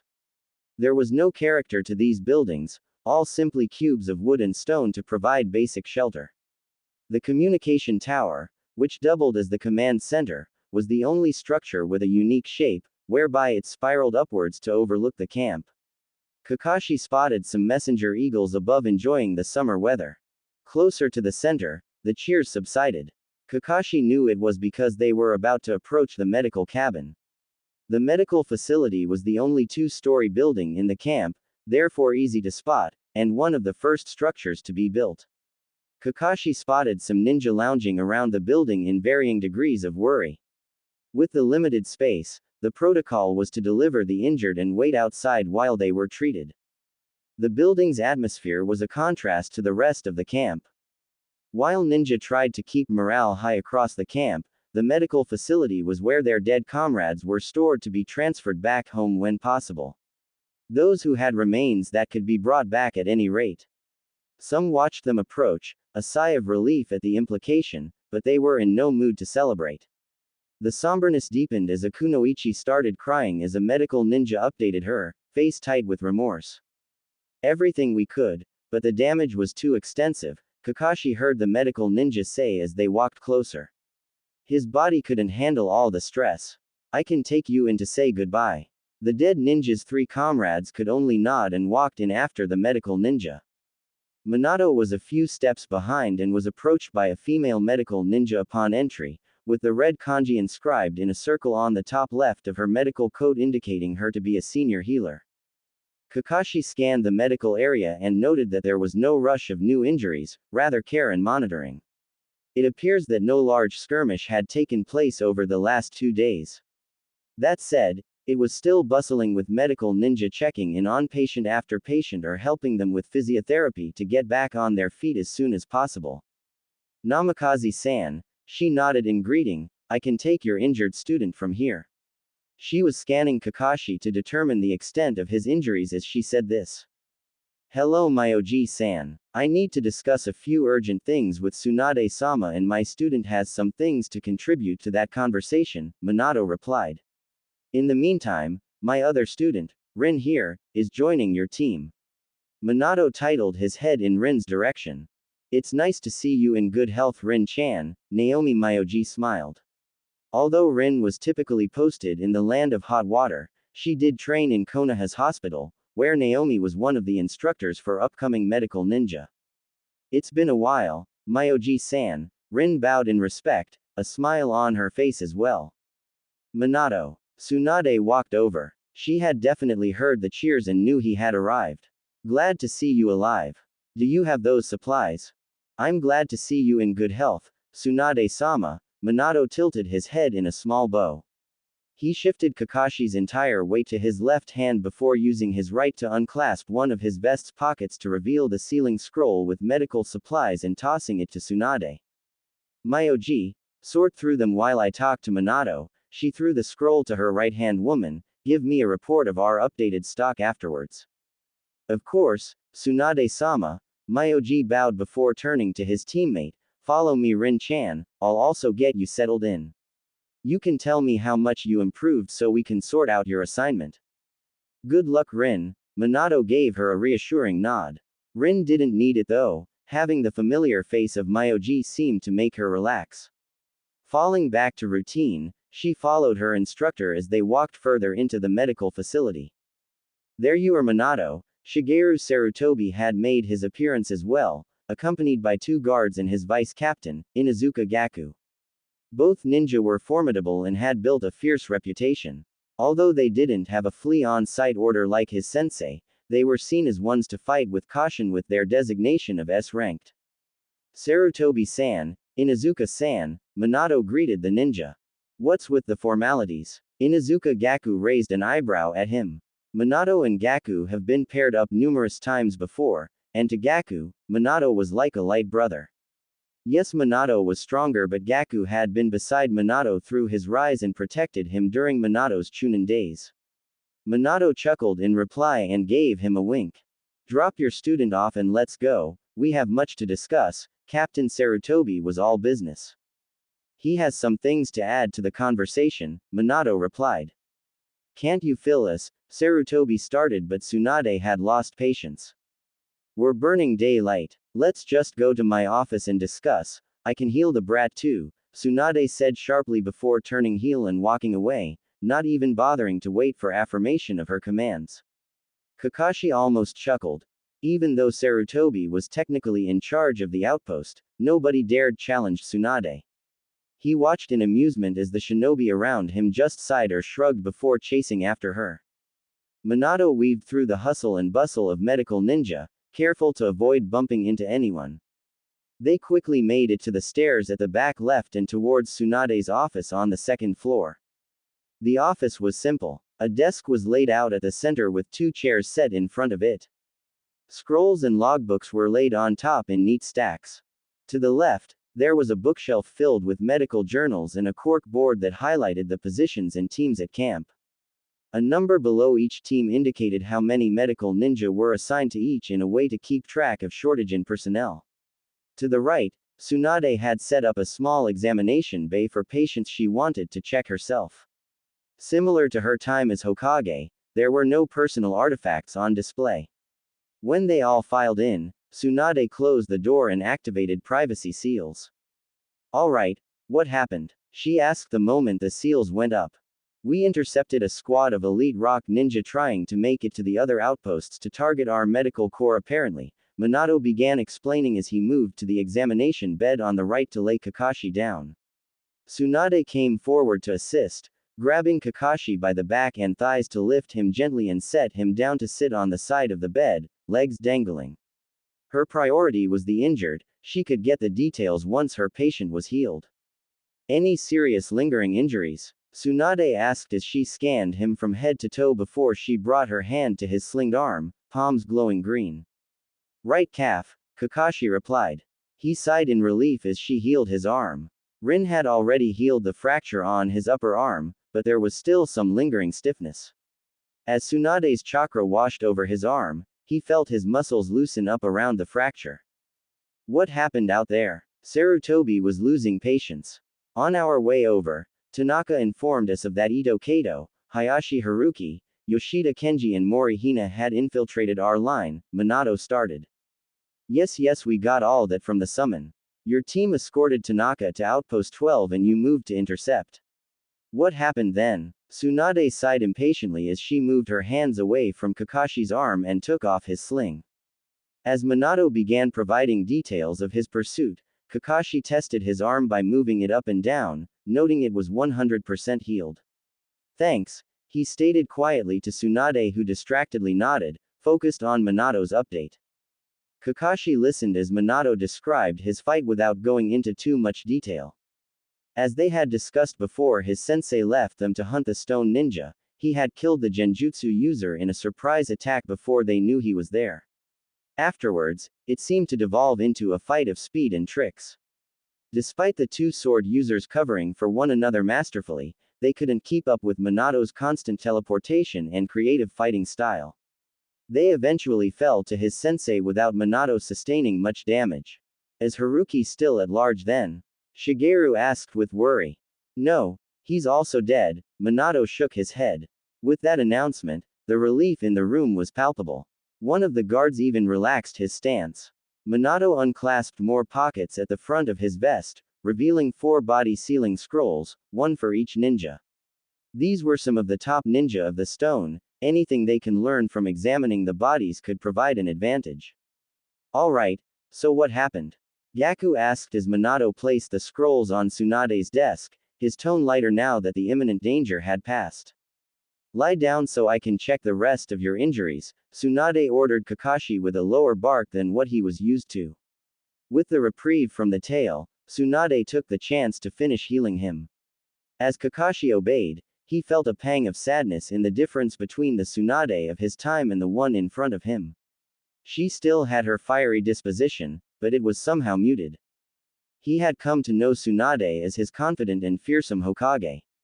That still rang true, but it was subdued behind a wall of sadness Kakashi could recognize in her eyes. This was the Tsunade that hadn't been inspired by Naruto and was still jaded. She was all business. The banter that Kakashi had gotten used to outside of official business was gone.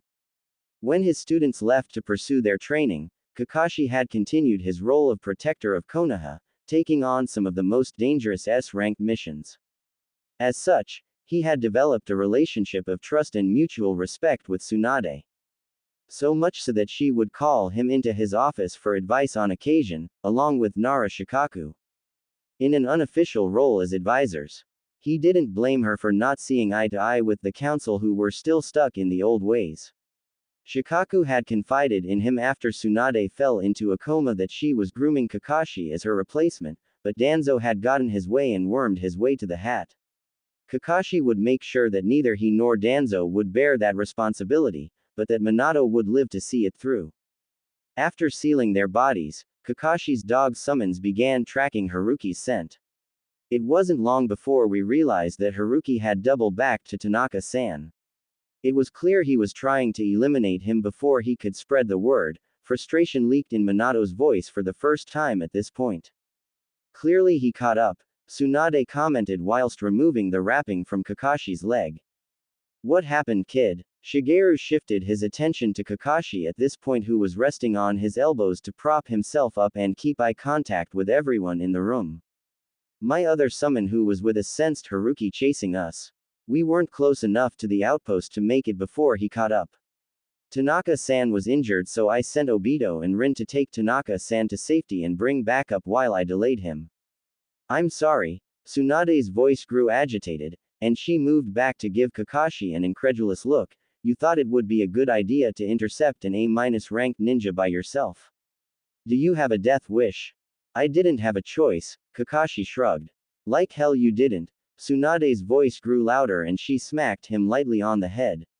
Children in the battlefield had always been a sore spot for Tsunade after the death of her brother. Clearly, the ordeal had resurfaced unpleasant memories if the way her eyes darkened was any indication. What would you have done in my place? Kakashi shook off the cuff to his head and folded his arms in defiance. Stayed with the team to have a chance of survival, Tsunade growled. Once closer, throw some explosive tags in the air to warn the outpost who would have come to investigate.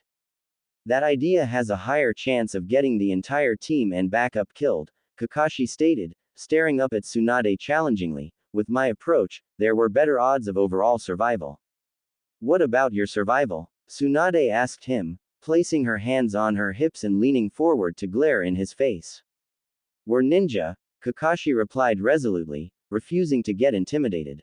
Really? He was used to Tsunade being angry at him over the years. Her temper could flare up at the smallest issues or bad news. He had developed an immunity of sorts. That's not even mentioning Sakura, albeit her anger was never directed at him. We're getting sidetracked, Shigeru intervened impatiently, stepping closer to Tsunade and placing a hand on her shoulder, not wanting things to escalate further. We can debate the best course of action later. Right now, I need to know what happened. I'll spare you the details. Basically, I managed to defeat him but lost consciousness at the end, Kakashi answered him as he watched Tsunade shrug Shigeru's hand off her shoulder and glare at him. Better him than me. Seriously, what happened? Gaku asked unamused, one eyebrow raised in disbelief. Clearly the man didn't believe him. I managed to defeat him but lost consciousness at the end, Kakashi reiterated monotonously. The ninja other than his sensei were stunned into silence, so Kakashi felt the need to add, I got lucky. This is why I have a favor to ask you, Tsunade-sama. Minato jumped in here, voice more serious than Minato's usual tenor. The autopsy will reveal that it was Kakashi who defeated Haruki. But he's still an 11-year-old chunin. If news got out that he defeated Haruki, luck or not, he would become a target. For his safety, the autopsy report for Haruki cannot be revealed to just anyone. There can be a public report for the details that can benefit Konoha, but the full details need to be redacted. Even if I do, if his injuries are lightning-based or have traces of Tsukumo-san's white saber, it would be obvious, Tsunade stated. Clearly, she knew enough about Kakashi to have an expectation of his fighting style. He used the Rasengan. Minato shook his head. That should be enough to shift the focus, right? Ah, yes, Tsunade didn't expect that. Tsunade had healed Minato after the fight with the nine-tailed fox inside Kushina's seal, therefore, she knew of the Rasengan's difficulty and power. Her assessment of the young ninja next to her rose at that piece of information. If he knows the Rasengan, I can now understand how, with some luck, the kid could defeat Haruki. Gaku snorted in amusement. He is Tsukumo-sama's son after all. Kakashi startled. It wasn't the reference to his father that surprised him, that still happened from time to time in his youth. It was the respect for his father and fondness in Gaku's voice that threw him off. He didn't know the man that well, but he recalled that his sensei had fought alongside him numerous times. Unfortunately, Gaku had retired from an injury before Kakashi got the chance to engage with the man. We'll announce that you defeated all ninja. After Hatake managed to stall Haruki for a few minutes, Shigeru nodded seriously. I'll let Hokage-sama know in private communication the full details. Who else knows? Those at Outpost 12, Minato replied, I already told them to keep quiet. I'll also send an official missive to highlight the seriousness of a loose tongue, Shigeru noted. Thanks, Minato smiled in relief, his stance less rigid. There's not much left to say at this point. I arrived at the outpost and once I made sure my students were fine, I checked the perimeter of Outpost 12 but there was nothing to worry about. We were still concerned about other stone ninja being around, so I didn't feel safe sending a communication eagle. Instead, we left first thing in the morning. There were no signs of other enemies on the way over. We have also sent commands to other outposts to do zone checks and they've all been coming back clear, Shigeru stated. The question now is, what do we do next? Gaku asked what was on everybody's mind. The stone just lost a major battle to the cloud, so this could have been an infiltration to stop us from attacking them while they lick their wounds, Shigeru mused. They lick theirs, we lick ours, then continue where we left off. Well, they killed the third Raikage. Maybe it's more of a tie. Gaku wondered. Whatever, Shigeru waved the technicalities away. If the infiltration to kill some of our medical teams had succeeded, I would be hesitant to launch a counterattack. However, since it failed, we have the advantage if we push now. I agree, Tsunade growled, they tried to kill my medical ninja. Let's show them why that's a terrible idea. Ichiro-san, find Nara Shikaku and ask him to meet me in my office to plan our strategy. Also tell the squadron leaders to join us, Shigeru ordered one of the guards, then he turned to Minato, do you need to rest, or can you join us? I'm well rested, Minato reassured him, slightly lower chakra levels but already near back to full levels. Great, Shigeru nodded and began walking out. I'll join you right after I finish healing the kid, Tsunade informed them. As the conversation escalated, Tsunade had gotten distracted, and his leg had yet to be healed. Can you get the kid healed enough to join the battle? Shigeru asked. If he defeated Haruki, he's a good asset. We don't have many ninja who can use lightning in Konoha. Even fewer that can use high-level lightning jutsu. It would give us more options for strategy to bypass their defenses. Tsunade's back was to the ninja, and only Kakashi could see her eyes tightening in anger at the question. The kid fought an A-ranked ninja and can't even walk, she growled, temper your expectations. Shigeru narrowed his eyes, not happy with Tsunade's dismissal. He was about to reply but Minato interjected as he felt the tensions rise. It'll take some time for everyone to meet up, so I'll stay with Tsunade-sama while she heals my student. Minato disabled the privacy seals, a silent direction to end the conversation then and there. Sure thing, Gaku shrugged as he walked out, more than happy to avoid further arguments between his captain and Tsunade. Conversely, Shigeru lingered, internally debating whether to push the matter. After a beat, he just grimaced and walked out as well, closing the door not too gently, a gesture not strong enough to be rude but sufficient to convey his annoyance. Tsunade just scoffed as she moved closer to examine his leg, moving it slightly to get a different angle. Whoever healed this did a good job. That was Rin, my other student you saw at the entrance, Minato stated with pride as he took a seat on one of the chairs in front of Tsunade's desk. Tsunade rolled her eyes at the not-so-subtle brag. She's been assigned to you this deployment. I know she'll learn a lot and continue improving. Stop selling her, Tsunade twisted her head to give Minato an unimpressed look. Still, it's impressive for her age. I'll have her work with Shizune. That way she gets to learn from some of the most challenging cases. Young talented medical ninja are rare. I won't let her talents go to waste. Myoji mentioned her before as well. I'm sure she'll be thrilled and will rise to the challenge. Minato nodded and Kakashi could see him beaming from his peripheral vision. Your cheerfulness is nauseating, Tsunade commented.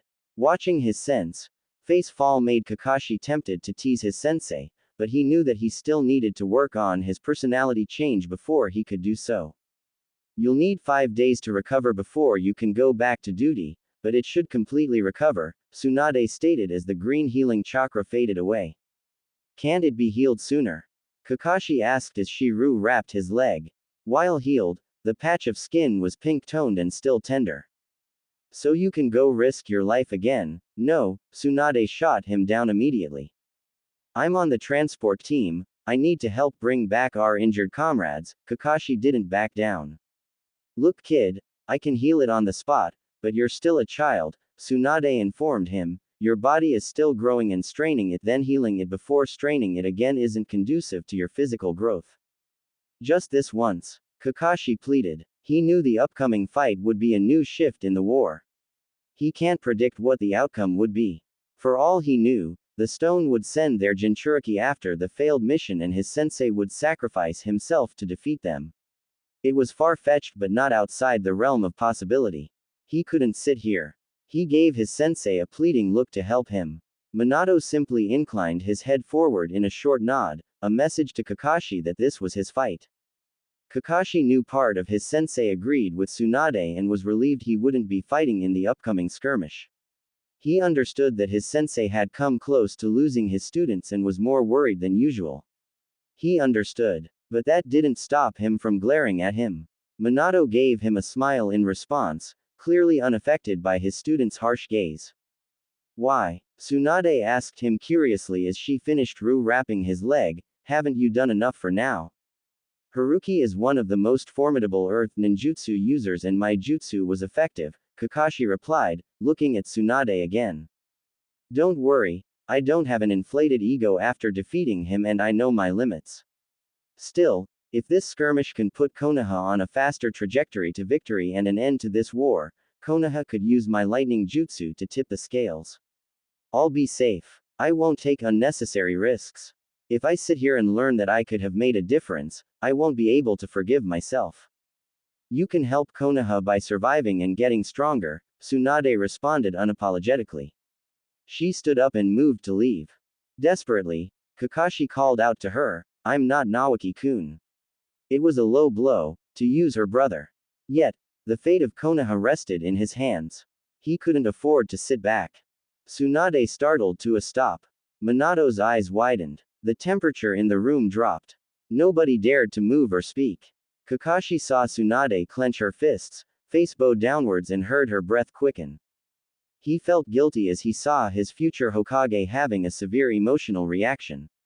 Part of him wanted to take it back, but another, the one that felt the weight of Konoha's fate on his shoulders, pushed that feeling down. As the seconds ticked by, Minato shifted his weight to stand up, but then he hesitated and sat back down with a frown on his face. He had already left this between his student and Tsunade, it didn't feel right to intervene now. That said, we wanted to guide his student to apologize and turn to look at Kakashi to convey the message. At that point, Kakashi was showing concern for Tsunade, yet as he felt his sensei's eyes shift towards him, he stared back fiercely.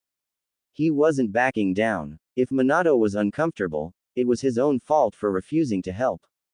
Minato saw the concern in Kakashi's eyes before he noticed him and felt comfortable knowing his student wasn't being maliciously deceptive. Given Kakashi's history of dishing out harsh comments without a care, he was proud to see his student finally show some emotional intelligence.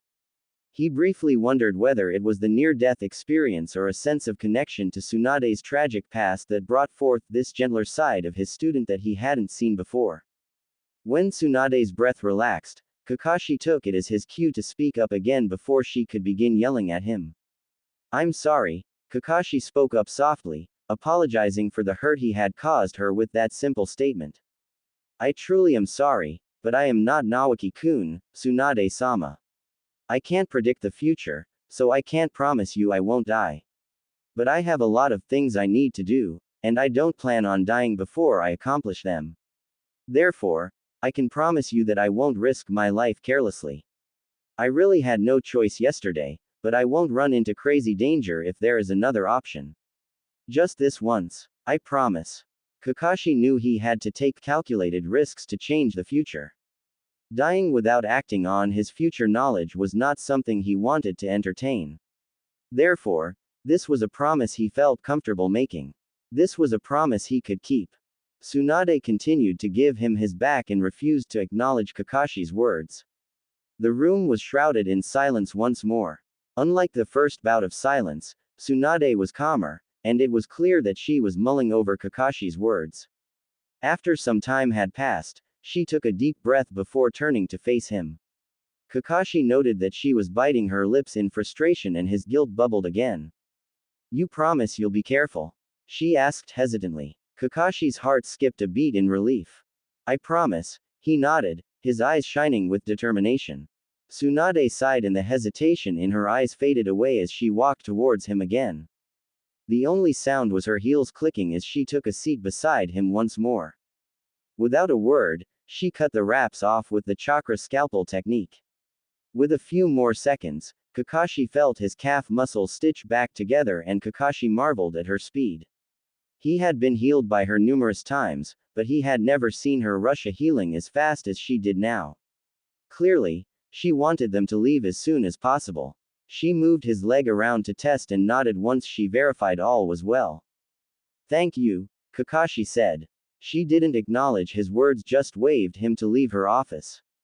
Not wanting to cause her any more duress, Kakashi jumped off the table and left her office at once. He heard the scrapping of a chair as his sensei moved to his side and closed the door after them. Student and teacher walked out of the building in silence. It allowed Kakashi time to think of how he could help Tsunade moving down the line. He owed her a lot. He wasn't Naruto. He was jaded himself, but maybe, just maybe he could help Tsunade or at least start the spark. Jiraiya had regaled him with their story of bringing Tsunade back to Konoha after he found out that his student had learned the Rasengan. Tsunade found hope in Naruto's determination and decided to bet on someone again. Kakashi didn't feel worthy of being bet on. His sensei, however, many had hoped that he could bring about the change the ninja world needed. He also knew that his sensei was working with Tsunade on improving the medical corps before the Kyuubi attack. The third got busy doing damage control and by the times things had stabilized, Tsunade had already left the village behind. He would work towards creating the opportunity for such initiatives to start again once the war ended. He won't let them be tossed aside and hopefully she finds her purpose again. That's the least he could do for her. It was only once they walked a few meters away from the medical facility did Minato break the silence. Good speech. Kakashi turned to his sensei deadpan, thanks for the assist. He kicked a pebble in his way moodily, still upset with his sensei for refusing to help. Minato chuckled nervously at the reply and childish display of anger. I knew you could do it. He placated his student but couldn't ignore the elephant in the proverbial room, although, bringing in her brother may have been too strong of a push. I didn't want to, but I had no choice, Kakashi replied touchily. He really had tried to avoid reopening Tsunade's old wounds. Even if I may not agree with your approach, I'm still proud of how you handled that. I'm glad I gave you the space to tackle the situation yourself, Minato stated. If Minato was being honest with himself, he let his fear of Kakashi being back in action so soon after he nearly lost him override his judgment. Selfishly, he left his student to debate Tsunade by himself and expected his student to lose. Nonetheless, Kakashi's maturity during the ordeal stunned him. Internally, he chalked the situation as a failure on his part. He still had a lot to learn as a sensei. Despite the praise, Kakashi saw right through his sensei. And the fact that you're worried had nothing to do with your refusal to help. Kakashi asked knowingly. I know, Minato sighed. Leave it up to Kakashi to not give him a break. He knew he couldn't get away with empty platitudes and decided to be open and honest with his student. You have to understand though, as I made my way back to the outpost, Pakun smelled your blood, just yours and Haruki. Minato rubbed his face at this point as he took a deep breath. I knew then, what you probably did. Sure, it could be that Obito and Rin were injured in ways that didn't cause bleeding, but that was unlikely. With that realization, I steeled myself to hear news of your death upon my arrival. Minato's voice was calm and steady, belying the emotions he was feeling. Kakashi didn't know what to say, but his sensei's plight was all too familiar. It reminded him of the dread he felt chasing down Naruto and Sasuke after the latter's defection. The worry as he rushed towards the scene was some of the worst he ever felt, even more so than in high-stakes missions. Seeing Naruto lie there hurt deeply.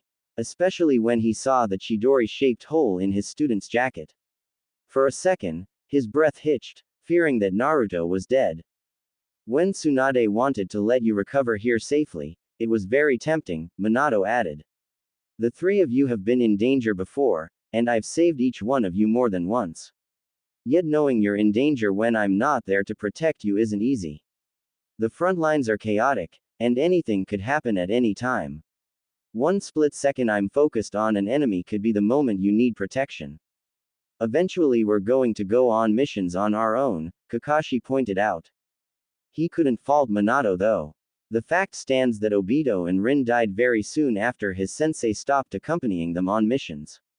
They were in way over their heads. At the same time, Kakashi didn't need his sensei's protection as much now that he had years of experience backing him up. His sensei didn't know that though. Kakashi was still adjusting to how those around him see him now that he no longer had his hard-earned reputation hanging at his back. Of course, and I want that for each of you, Minato nodded as they walked inside the communication tower. One of the guards standing at the entrance was the same as those who accompanied Shigeru and just waved them inside. Once they made their way to the stairs, away from the bustle inside, Minato continued where they left off. After yesterday though, can you blame me for needing a beat before I am comfortable thrusting you in the middle of the front lines? I guess not, Kakashi replied softly. It had been a while since someone was worried about him as opposed to him being the guardian. One day you'll have students of your own and you'll understand, Minato smiled at the soft tone of his student's voice. It wasn't often that Kakashi conveyed fondness towards him. He knew his student cared about him, but Kakashi was on a mission to erase his emotions. He was worried about the emotions Kakashi was conveying today. The near-death experience seems to have thrown his student for a loop. After they finished this skirmish, Minato vowed to have a long conversation with Kakashi lest he close off again. Minato saw hope for the first time since taking Kakashi on as a student. Hope that he can help him learn to be a ninja, but a human too.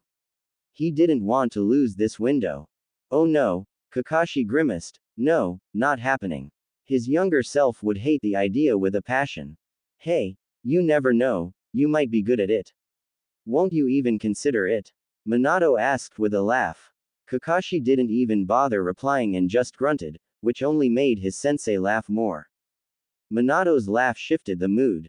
It had been an emotionally charged afternoon and they still had the strategy meeting, which Minato knew would get tense, it always did. Minato was glad that he had this moment of lightheartedness before he had to shift to being serious again. It was going to be a long day. Kakashi shared similar thoughts. They walked up the final steps. They made their way towards the briefing room. Kakashi spotted Nara Shikaku talking to Captain Shigeru. He could spy more ninja already inside, talking in hurried tones.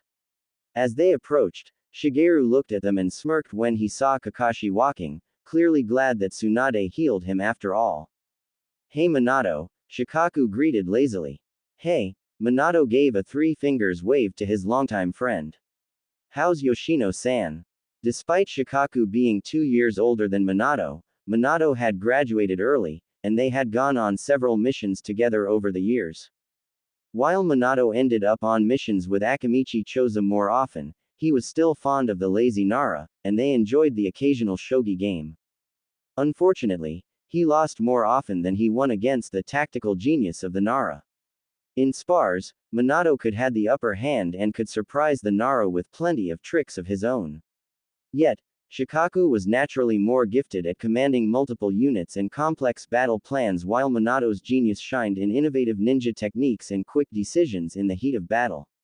It made their fights interesting, be it spars or on the shogi board. Shikaku sighed and looked downtrodden at the question, "She's mad at me." It appeared to be a common occurrence as Minato simply encouraged him to hang in there. "You defeated Haruki, huh?" Shikaku looked at Kakashi appraising Ly. They were in the most secure part of the outpost, so he was comfortable speaking freely. Apparently, Shigeru wasted no time in updating the Nara. "Yes, sir." Kakashi nodded. "No need for sir." Shikaku scowled at the title. "What contributed to your win the most?" Shikaku asked with curiosity. "Luck, chakra nature matchup and trickery," Kakashi replied easily. "Trickery that worked on an A- ranked ninja," Shikaku noted. "Seems like you take after your sensei in that regard." No ninja had managed to surprise him more than Minato. In a full-out spar, Minato would win easily. However, they tend to place rules that would even the playing field. Despite that, Shikaku was always on edge fighting the blonde as he never knew what new trick Minato would throw at him. He was pleased to know that Minato's battle style was apparently being absorbed by his student. Kakashi was the genius of his generation and Shikaku knew he would have to carry that responsibility down the line. The stronger he was, the better. Kakashi didn't have anything to add, so he just nodded in reply before walking inside the room. After another 2 minutes, Kakashi saw Tsunade walk in and was surprised. He didn't expect her to collect herself before the briefing based on her earlier reaction. She caught Kakashi eyeing her and shook her head sadly in response at seeing him there as she took a seat. Once everyone was present, Shigeru called them to attention. It was time to plan their counterattack.